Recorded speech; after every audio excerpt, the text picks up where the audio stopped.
ਸਾਧ ਸੰਗਤ ਜੀ ਸਜ ਜਾਓ, ਪ੍ਰੇਮ ਨਾਲ ਗੁਰੂ ਸਾਹਿਬ ਜੀ ਦੀ ਲੜੀਵਾਰ ਕਥਾ ਸਰਵਣ ਕਰੋ ਜੀ।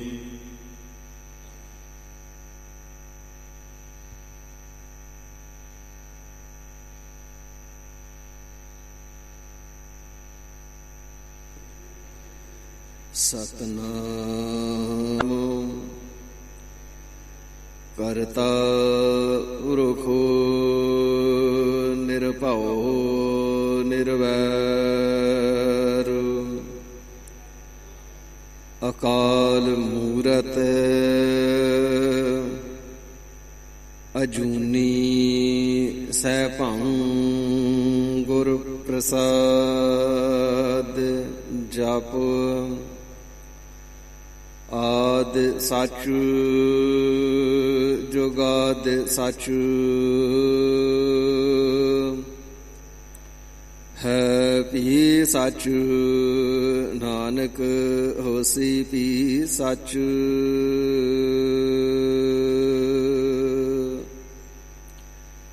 ਚੱਕਰ ਚਿਹਨ ਅਰ ਬਰਨ ਜਾਤ, ਅਰ ਪਾਤ ਨਹਨ ਜਿਹ।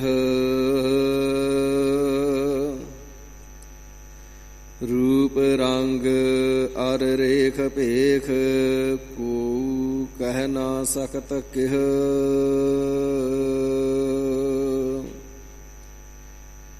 ਅਚਲ ਮੂਰਤ ਅਨਭਉ ਪ੍ਰਕਾਸ਼, ਅਮਿਤੋਜ ਕਹਿਜੈ। ਕੋਟ ਇੰਦਰ ਇੰਦਰਾਣ, ਸਾਹੀ ਸਾਹਾਣ ਗਣਜੈ।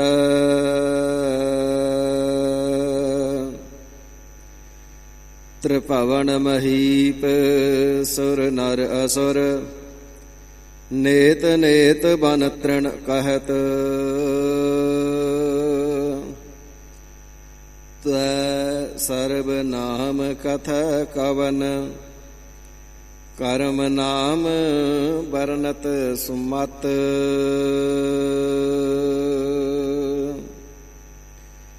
ਜਾਗਤ ਜੋਤ ਜਪੈ ਨਿਸ ਬਾਸੁਰ, ਏਕ ਬਿਨਾ ਮਨ ਨੈਕ ਨ ਆਨੈ।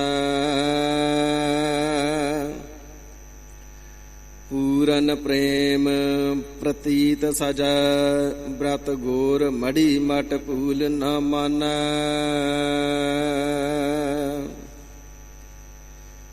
ਤੀਰਥ ਦਾਨ ਦਇਆ ਤਪ ਸੰਜਮ, ਏਕ ਬਿਨਾ ਨਹ ਏਕ ਪਛਾਨੈ। ਪੂਰਨ ਜੋਤ ਜਗੈ ਘਟ ਮੈਂ, ਤਬ ਖਾਲਸ ਤਾਹਿ ਨ ਖਾਲਸ ਜਾਨੈ।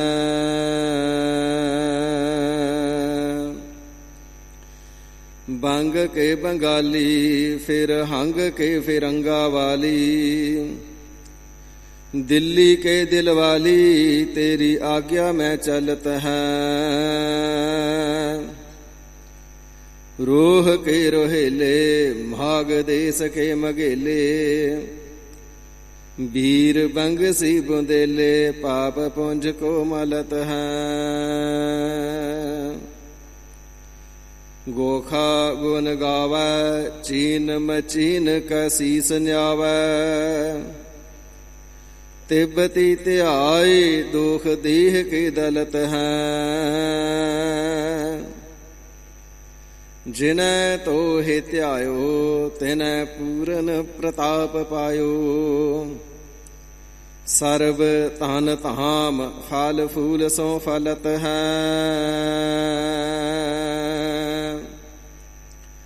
देव देवतान कहो, सुरेश दानवान कहो। महेश गंग धान कहो, अपेस कहियत है।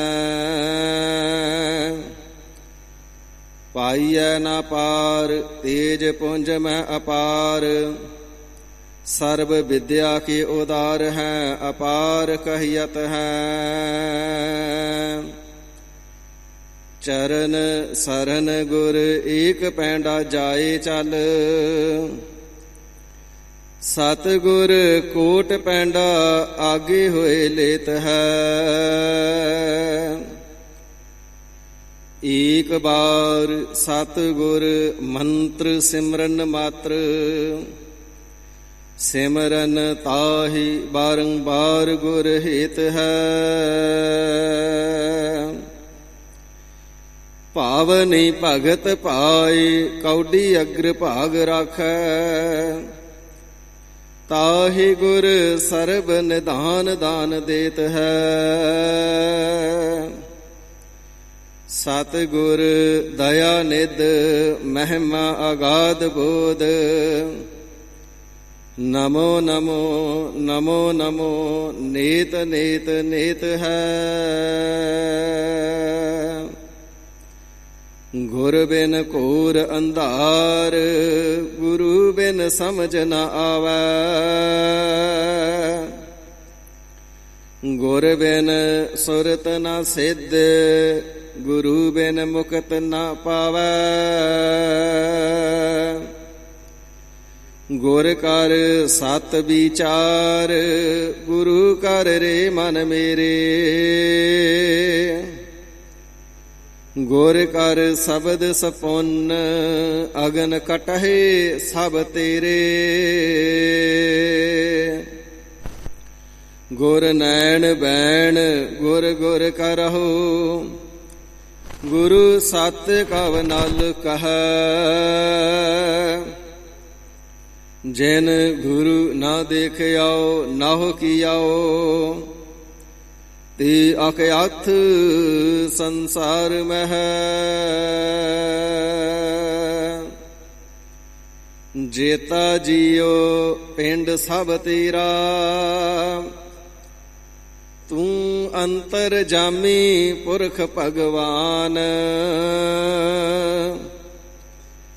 ਦਾਸਨ ਦਾਸ ਕਹੈ ਜਨ ਨਾਨਕ, ਜਿਹਾ ਤੂੰ ਕਰਾਈ ਤੇਹਾ ਹਉ ਕਰੀ ਵਖਿਆਨ। ਬੇਸੁਮਾਰ ਅਥਾਹ ਅਗਨਤ ਅਤੁਲਾ, ਜਿਉ ਬੁਲਾਵਹੁ ਤਿਉ ਨਾਨਕ ਦਾਸ ਬੋਲੇ। ਜਿਉ ਬੁਲਾਵਹੁ ਤਿਉ ਨਾਨਕ ਦਾਸ ਬੋਲੇ।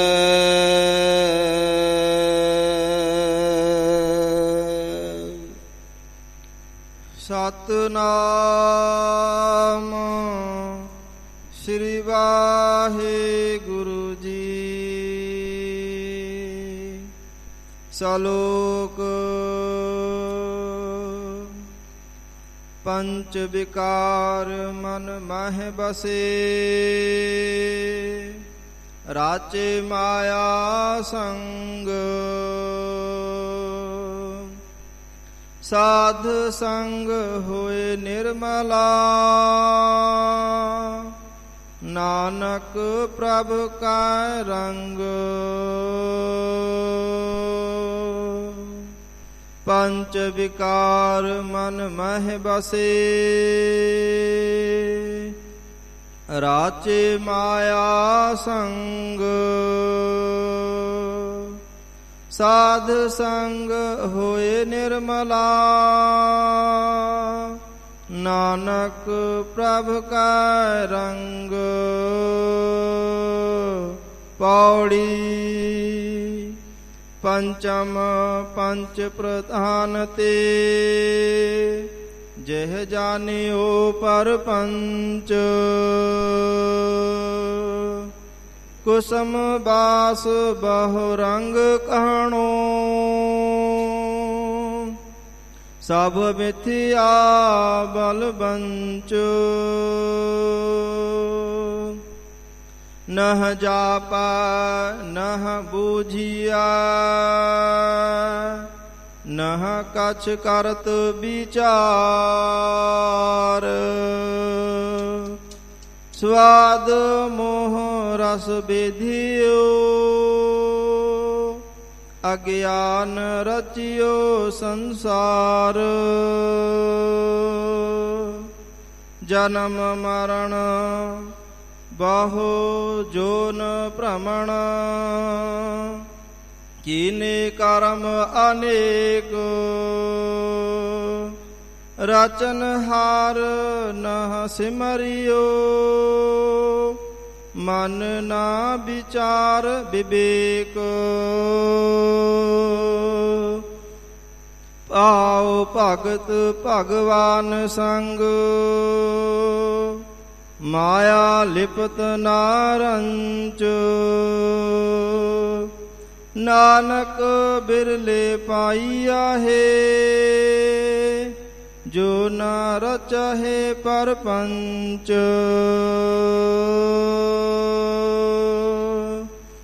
ਪਾਉ ਭਗਤ ਭਗਵਾਨ ਸੰਗ ਮਾਇਆ ਲਿਪਤ ਨਾਰੰਚ ਨਾਨਕ ਬਿਰਲੇ ਪਾਈਆ ਹੈ ਜੋ ਨਾ ਰਚਹਿ ਪਰਪੰਚ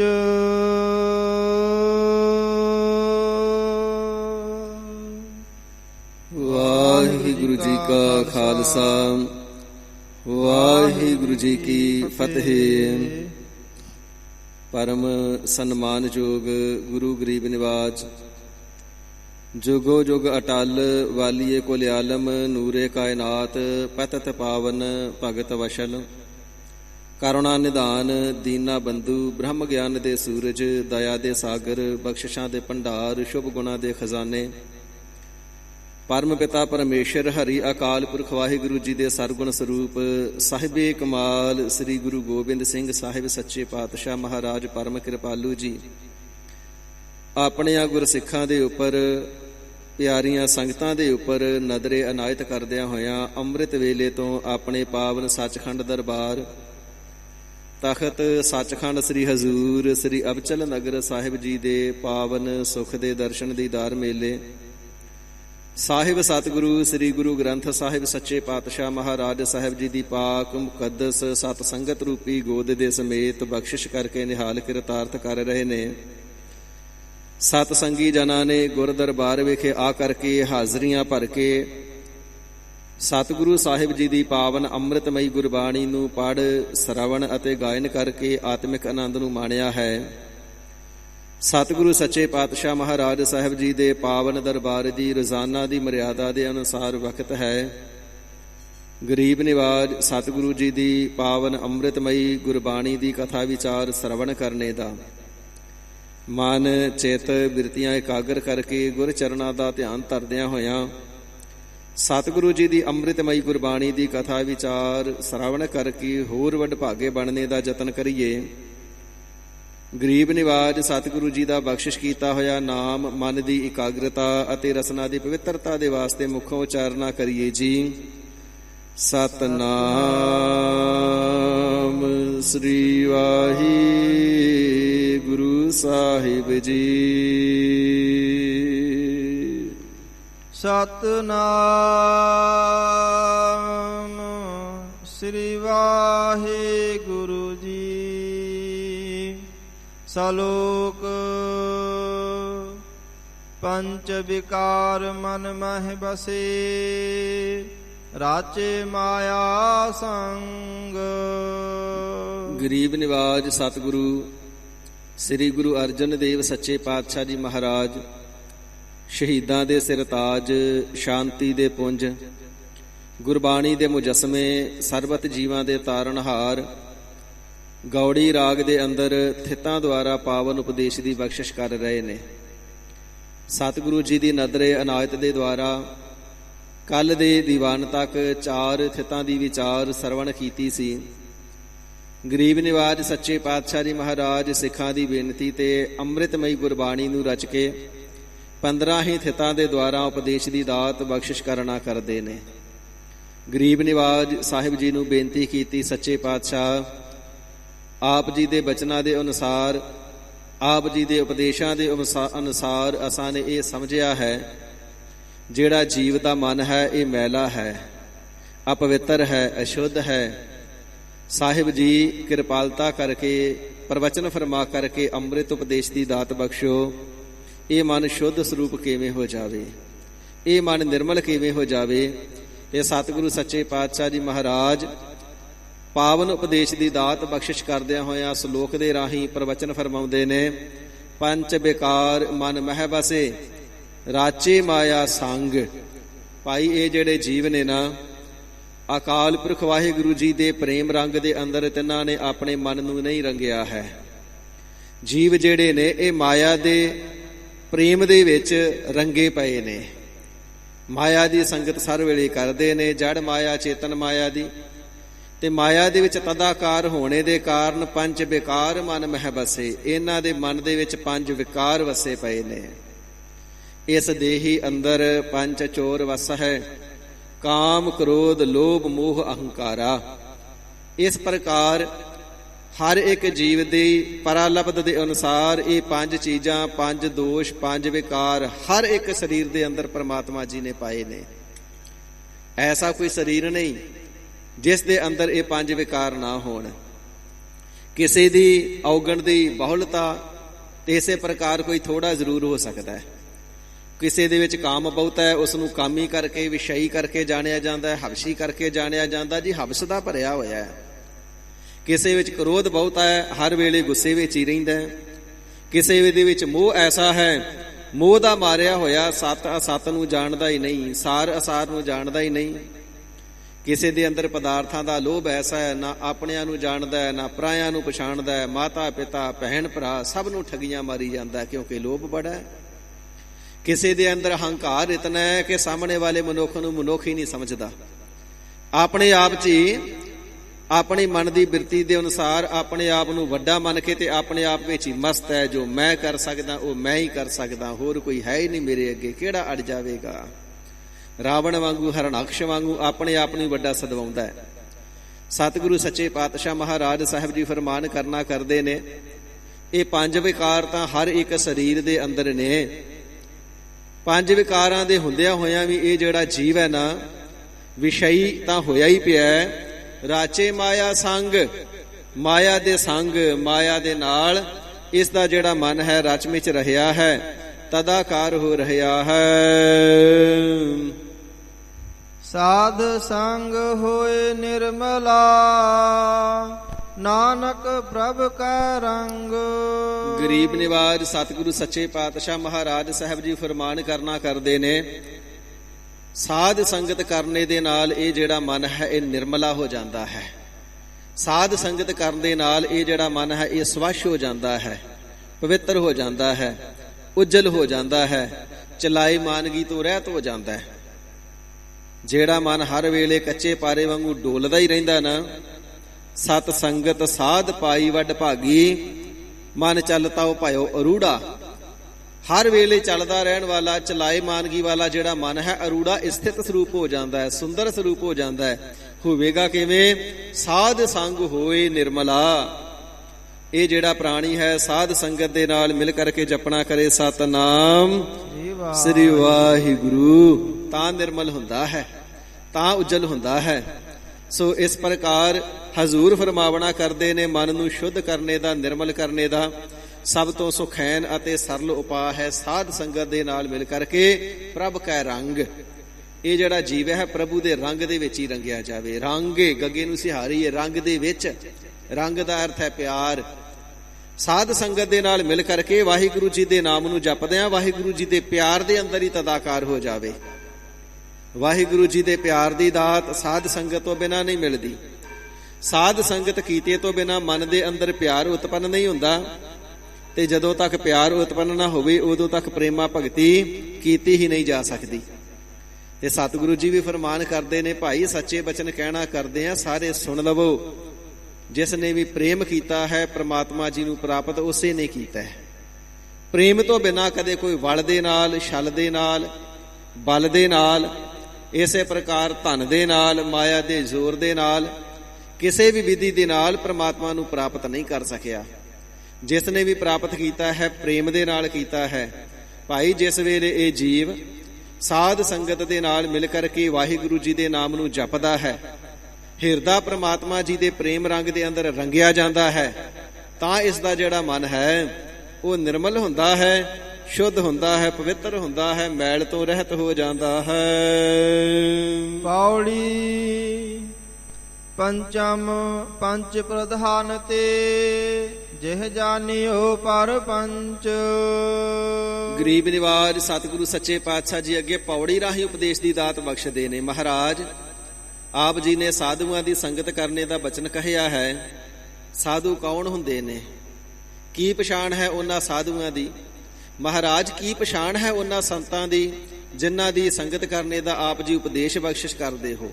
ਪੰਚਮ ਮੰਮੇ ਨੂੰ ਸਿਹਾਰੀ ਹੈ, ਅਰਥ ਹੈ ਪੰਚਮੀ ਥਿਤਾਂ ਦੁਆਰਾ ਉਪਦੇਸ਼ ਹੈ ਨਾ, ਤੇ ਪੰਚਮੀ ਥਿਤ ਦੁਆਰਾ ਸਤਿਗੁਰੂ ਸੱਚੇ ਪਾਤਸ਼ਾਹ ਜੀ ਉਪਦੇਸ਼ ਬਖਸ਼ਿਸ਼ ਕਰਦੇ ਨੇ। ਪੰਚ ਪ੍ਰਧਾਨ ਤੇ ਪੰਚ ਦਾ ਅਰਥ ਹੈ ਸਰਬ ਸ੍ਰੇਸ਼ਟ। ਭਾਈ ਉਹੀਓ ਸੰਤ ਜਨ ਪ੍ਰਧਾਨ ਹਨ, ਸਰਬ ਸ੍ਰੇਸ਼ਟ ਹਨ।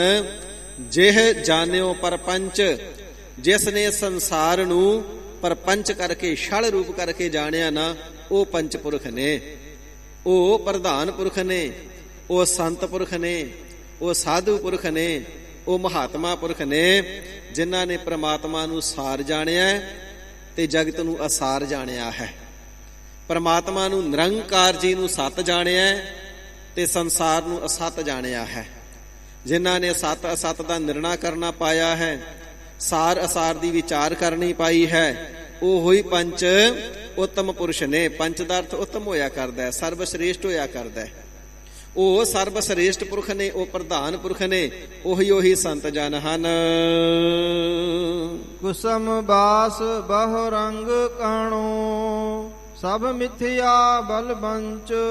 ਹਜ਼ੂਰ ਫਰਮਾਵਣਾ ਕਰਦੇ ਨੇ, ਹੈ ਭਾਈ ਜਿਨ੍ਹਾਂ ਨੇ ਸੰਸਾਰ ਨੂੰ ਪਰਪੰਚ ਛਲ ਰੂਪ ਕਰਕੇ ਧਰੋ ਰੂਪ ਕਰਕੇ ਜਾਣਿਆ, ਉਹਨਾਂ ਨੂੰ ਸਮਝ ਲੱਗੀ ਹੈ ਕੁਸਮ ਬਾਸ।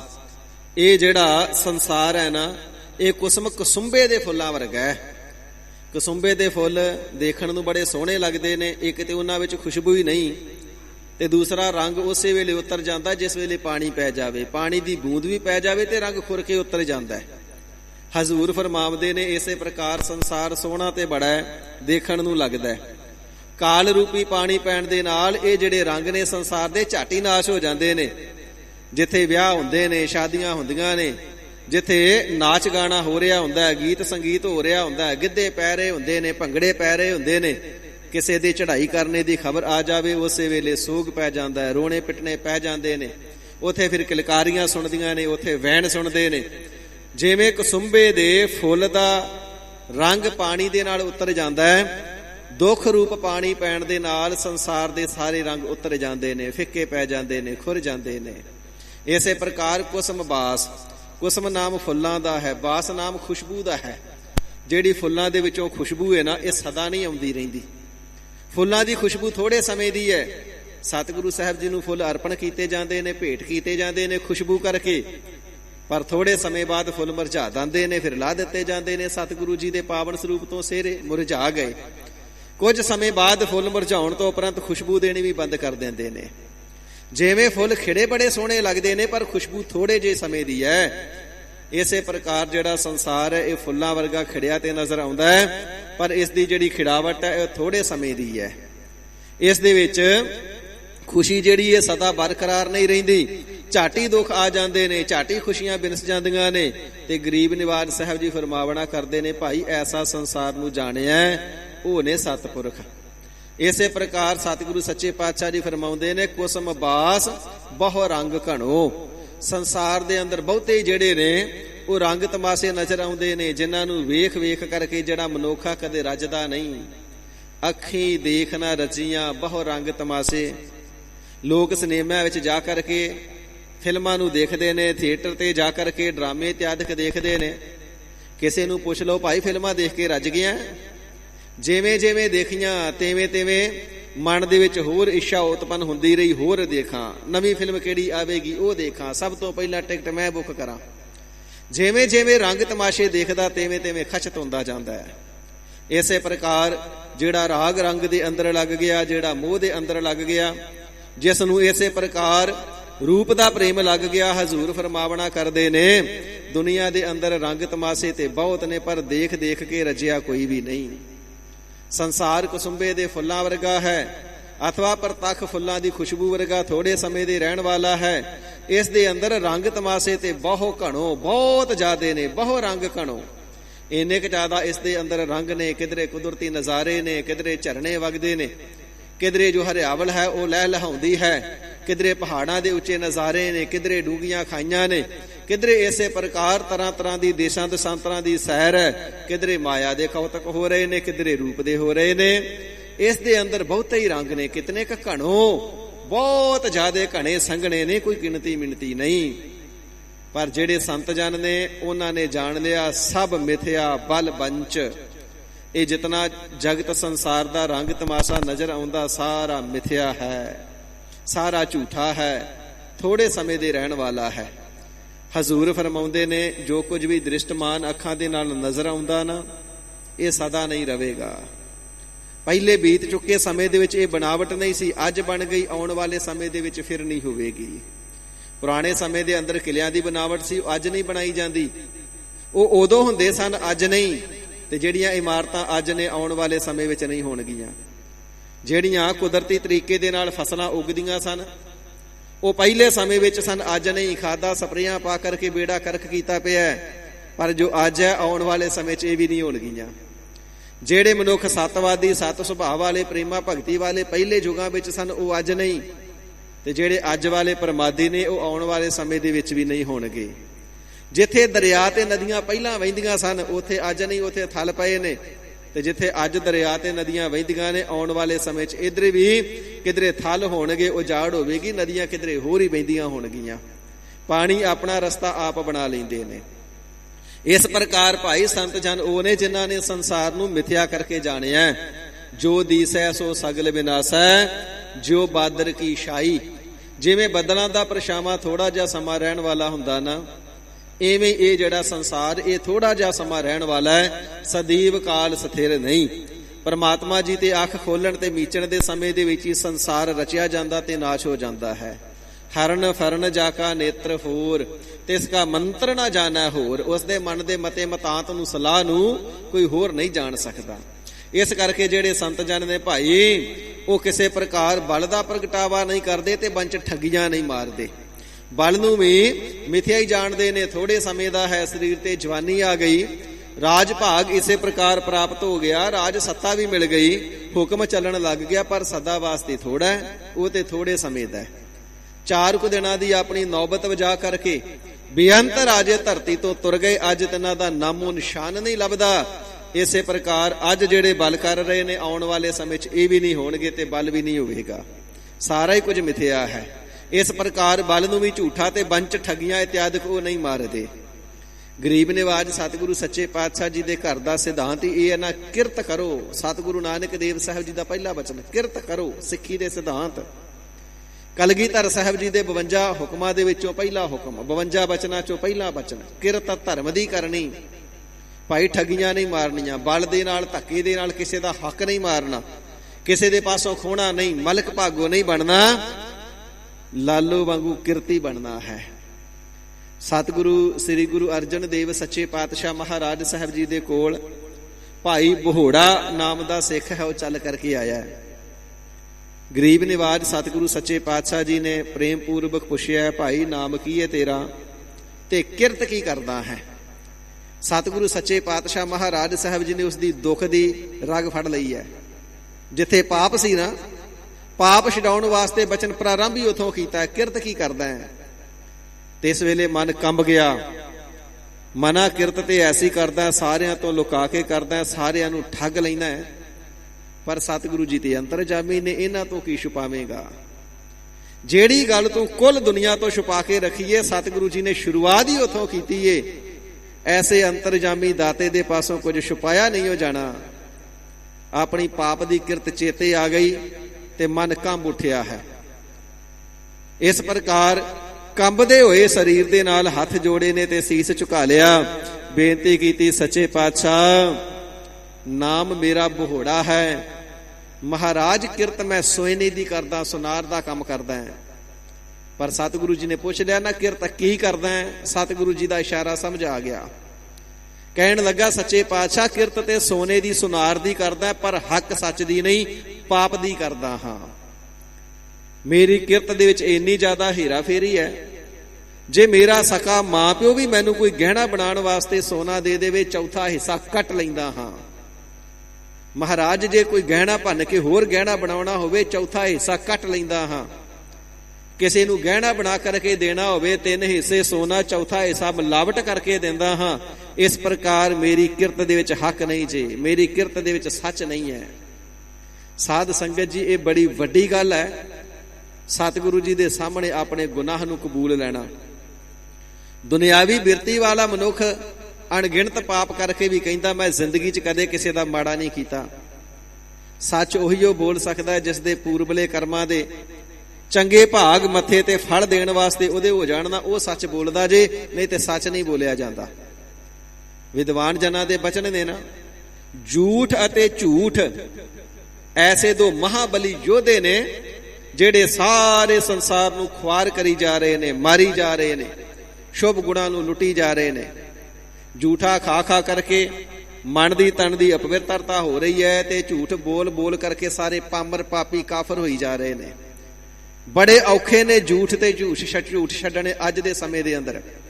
ਵਿਆਹ ਸ਼ਾਦੀਆਂ ਤੇ ਚਲੇ ਜਾਓ, ਮਿਰਤਕ ਦੇ ਭੋਗ ਤੇ ਚਲੇ ਜਾਓ, ਪੈਲਸਾਂ ਵਿੱਚ ਇਤਿਆਦਿਕ ਬਹਿਰੇ ਇਤਿਆਦਿਕ ਲੱਗੇ ਹੁੰਦੇ ਨੇ। ਤੰਬਾਕੂ ਬੀੜੀ ਸਿਗਰਟ ਪੀਣ ਵਾਲੇ ਝੂਠ ਹੀ ਵਰਤਾਉਂਦੇ ਨੇ ਨਾ।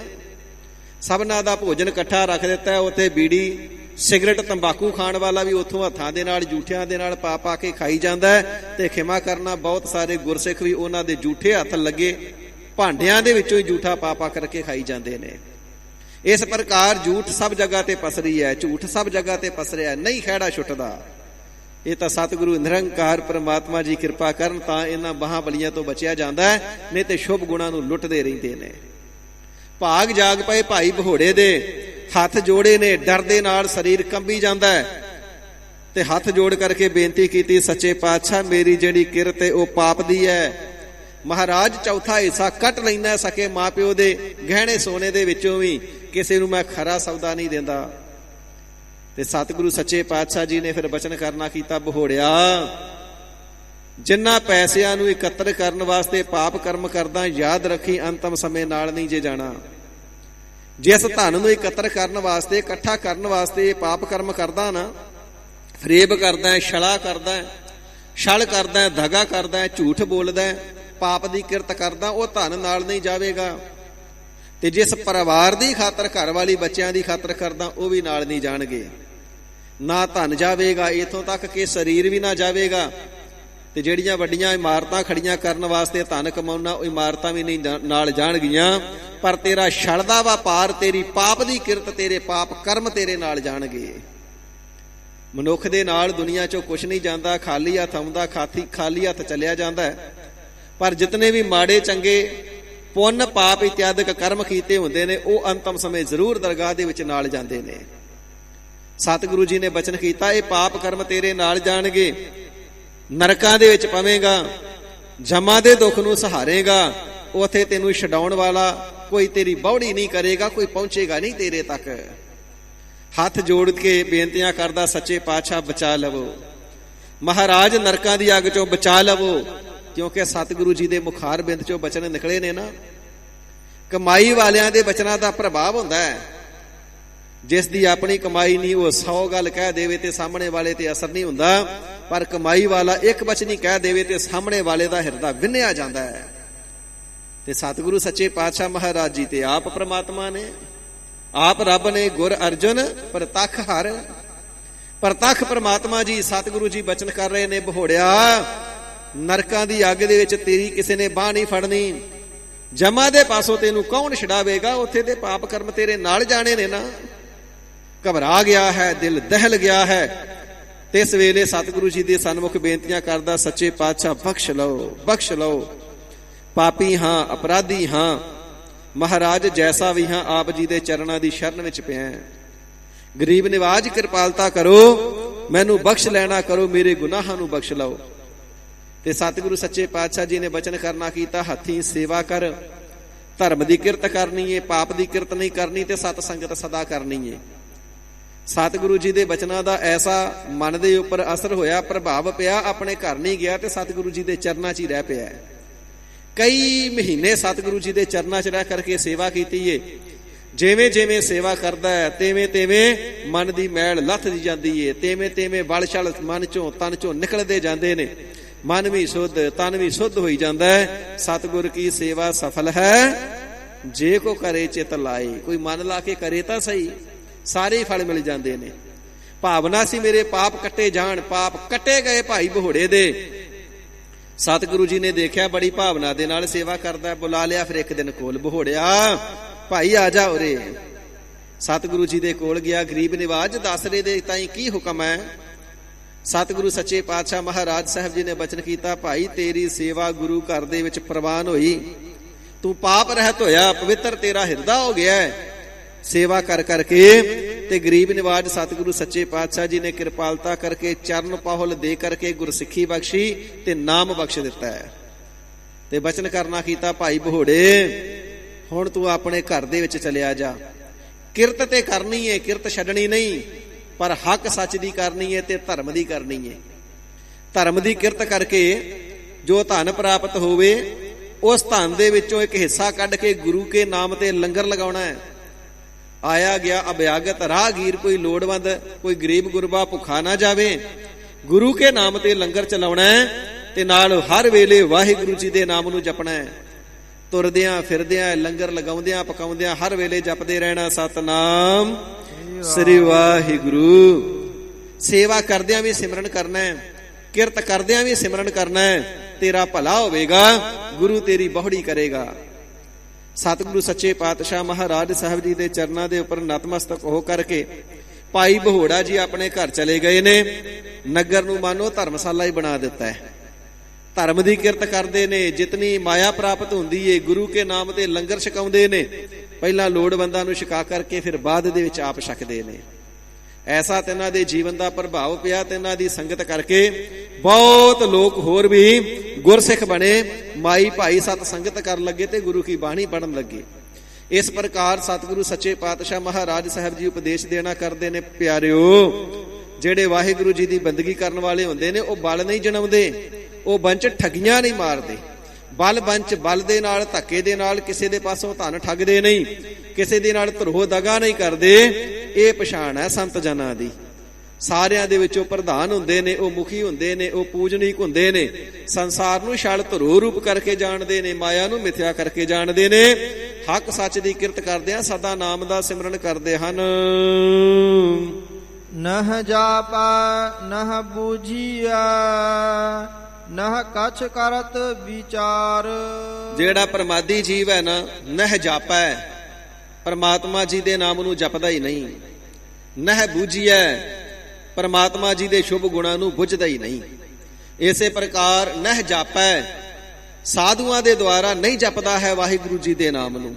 ਨਹ ਬੂਝੀਆ, ਸਤਿਗੁਰੂ ਜੀ ਦੇ ਉਪਦੇਸ਼ ਦੁਆਰਾ ਵੀ ਵਾਹਿਗੁਰੂ ਜੀ ਦੀਆਂ ਬਖਸ਼ਿਸ਼ਾਂ ਨੂੰ ਤੇ ਇਸ ਦੇ ਸਰੂਪ ਨੂੰ ਨਹੀਂ ਬੁੱਝਦਾ ਹੈ। ਨਹ ਕਛ ਕਰਤ ਵਿਚਾਰ, ਅਤੇ ਆਪਣੇ ਹਿਰਦੇ ਦੇ ਵਿੱਚ ਗਿਆਨ ਦੇ ਉਪਦੇਸ਼ ਨੂੰ ਦੀ ਵਿਚਾਰ ਨਹੀਂ ਕਰਦਾ ਹੈ। ਸਤਿਗੁਰੂ ਜੀ ਦੀ ਜਿਤਨੀ ਬਾਣੀ ਹੈ ਗਿਆਨਮਈ ਹੈ, ਉਪਦੇਸ਼ ਰੂਪ ਹੈ, ਇਸ ਦੀ ਵਿਚਾਰ ਵੀ ਮਨ ਦੇ ਅੰਦਰ ਨਹੀਂ ਕਰਦਾ ਹੈ। ਇਸੇ ਪ੍ਰਕਾਰ ਨਹ ਜਾਪੈ, ਪਰਮਾਦੀ ਜੀਵ ਜਿਸ ਦਾ ਮਨ ਜਿਹੜਾ ਹੈ ਉਹ ਮਾਇਆ ਦੇ ਸੰਗ ਵਿੱਚ ਰਚਿਆ ਹੋਇਆ ਹੈ, ਰਾਚੇ ਮਾਇਆ ਰੰਗ, ਤਿਨਾਂ ਦਾ ਜੀਵਨ ਐਸਾ ਹੈ। ਨਹ ਜਾਪੈ, ਸਤਿਗੁਰੂ ਜੀ ਦੀ ਬਾਣੀ ਨੂੰ ਉਹ ਸਰਵਣ ਕਰਨੀ, ਜਾਪੈ ਜਾਣਦੇ ਹੀ ਨਹੀਂ। ਨਹ ਬੂਝੀਐ, ਤੇ ਸਤਿਗੁਰੂ ਜੀ ਦੀ ਬਾਣੀ ਨੂੰ ਸਰਵਣ ਕਰਕੇ ਮੰਨਣ ਕਰਨਾ ਵੀ ਨਹੀਂ ਜਾਣਦੇ, ਮੰਨਦੇ ਵੀ ਨਹੀਂ। ਨਹ ਕਛ ਕਰਤ ਵਿਚਾਰ, ਤੇ ਨਿਧਿਆਸਨ ਕਰਨੇ ਦੀ ਵਿਚਾਰ ਵੀ ਨਹੀਂ ਜਾਣਦੇ। ਪਹਿਲਾ ਗੁਣ ਹੈ ਸਰਵਣ ਕਰਨਾ, ਦੂਸਰਾ ਹੈ ਸਰਵਣ ਕੀਤੇ ਨੂੰ ਮੰਨਣਾ, ਤੇ ਤੀਸਰਾ ਹੈ ਜੋ ਮੰਨ ਲਿਆ ਉਸ ਦੀ ਕਮਾਈ ਕਰਨੀ, ਤੇ ਇਸ ਨੂੰ ਕਿਹਾ ਜਾਂਦਾ ਨਿਧਿਆਸਨ ਕਰਨਾ। ਇਸ ਪ੍ਰਕਾਰ ਪ੍ਰਮਾਦੀ ਜੀਵ ਨਾ ਸੁਣਨਾ ਜਾਣਦਾ ਹੈ, ਨਾ ਮੰਨਣਾ ਬੁੱਝਦਾ ਹੈ, ਤੇ ਨਾ ਹੀ ਇਸ ਦੇ ਹੁਕਮ ਨੂੰ ਕਮਾਵਣਾ ਭਾਵ ਨਿਧਿਆਸਨ ਕਰਨੇ ਨੂੰ ਜਾਣਦਾ ਹੈ। ਸਤਿਗੁਰੂ ਸੱਚੇ ਪਾਤਸ਼ਾਹ ਮਹਾਰਾਜ ਜੀ ਬਚਨ ਕਰਦੇ ਨੇ, ਨਹ ਜਾਪੈ, ਉਪਾਸਨਾ ਕਰਨੀ ਵੀ ਨਹੀਂ ਜਾਣਦਾ, ਬੰਦਗੀ ਕਰਨੀ ਵੀ ਨਹੀਂ ਜਾਣਦਾ, ਸਿਮਰਨ ਕਰਨਾ ਨਹੀਂ ਜਾਣਦਾ। ਇਸੇ ਪ੍ਰਕਾਰ ਉਪਾਸਨਾ ਤੋਂ ਅੱਗੇ ਹੈ ਗਿਆਨ। ਨਹ ਬੂਝੈ, ਇਹ ਗਿਆਨ ਦੀ ਬੂਝ ਨੂੰ ਨਹੀਂ ਬੁੱਝਦਾ, ਸਤਿਗੁਰੂ ਜੀ ਦੇ ਪਾਸੋਂ ਸ਼ੁਭ ਉਪਦੇਸ਼ ਨੂੰ ਬੁੱਝਦਾ ਹੀ ਨਹੀਂ, ਪੁੱਛਦਾ ਹੀ ਨਹੀਂ। ਇਸ ਪ੍ਰਕਾਰ ਗਿਆਨ ਨੂੰ ਵੀ ਨਹੀਂ ਬੁੱਝਦਾ ਹੈ। ਨਹ ਕਛ ਕਰਤ ਵਿਚਾਰ, ਨਿਸ਼ਕਾਮ ਕਰਮ ਕਰਨੇ ਦੀ ਵਿਚਾਰ ਕਦੇ ਮਨ ਦੇ ਅੰਦਰ ਹੀ ਨਹੀਂ ਕਰਦਾ ਹੈ। ਸਵਾਦ ਮੋਹ ਰਸ ਬੇਧਿਓ ਅਗਿਆਨ ਰਚਿਓ ਸੰਸਾਰ। ਸਵਾਦਾਂ ਦੇ ਮੋਹ ਦੇ ਵਿੱਚ ਲੱਗ ਕਰਕੇ ਵਿਕਾਰਾਂ ਦਾ ਰਸੀਆ ਹੋਇਆ ਹੈ ਮਨ। ਇਸ ਦਾ ਜਿਹੜਾ ਹੈ ਉਹ ਬੇਧਿਓ ਵਿੰਨਿਆ ਪਿਆ ਹੈ ਵਿਕਾਰਾਂ ਦੇ ਨਾਲ। ਹਜ਼ੂਰ ਫਰਮਾਉਂਦੇ ਨੇ ਅਗਿਆਨ ਰਚਿਓ ਸੰਸਾਰ। ਇਹ ਜਿਹੜਾ ਸੰਸਾਰ ਦੀ ਰਚਨਾ ਨਜ਼ਰ ਆਉਂਦੀ ਹੈ ਨਾ, ਇਹ ਜੀਵ ਦੇ ਅਗਿਆਨ ਕਰਕੇ ਹੀ ਦਿਸਦੀ ਹੈ ਕਿ ਦੁਨੀਆ ਸੱਚ ਹੈ, ਜਗਤ ਸੱਚ ਹੈ, ਸੰਬੰਧੀ ਸੱਚ ਨੇ, ਮੇਰਾ ਸਰੀਰ ਸੱਚ ਹੈ। ਇਸ ਪ੍ਰਕਾਰ ਇਹ ਸਾਰੀ ਜਿਹੜੀ ਰਚਨਾ ਅਗਿਆਨ ਕਰਕੇ ਹੀ ਹੈ। ਵਾਸਤਵ ਦੇ ਵਿੱਚ ਜਗਤ ਕੁਛ ਵੀ ਨਹੀਂ, ਜੋ ਕੁਛ ਹੈ ਪ੍ਰਮਾਤਮਾ ਹੀ ਪ੍ਰਮਾਤਮਾ ਹੈ। ਵਾਹਿਗੁਰੂ ਨਿਰੰਕਾਰੀ ਹੈ, ਹੋਰ ਕੁਝ ਵੀ ਨਹੀਂ। ਪਰ ਜਿਹੜਾ ਕਸਾਂ ਦੇ ਸਵਾਦ ਦੇ ਵਿੱਚ ਇਸ ਦਾ ਜਿਹੜਾ ਹਿਰਦਾ ਹੈ ਉਹ ਵਿੰਨਿਆ ਪਿਆ ਹੈ।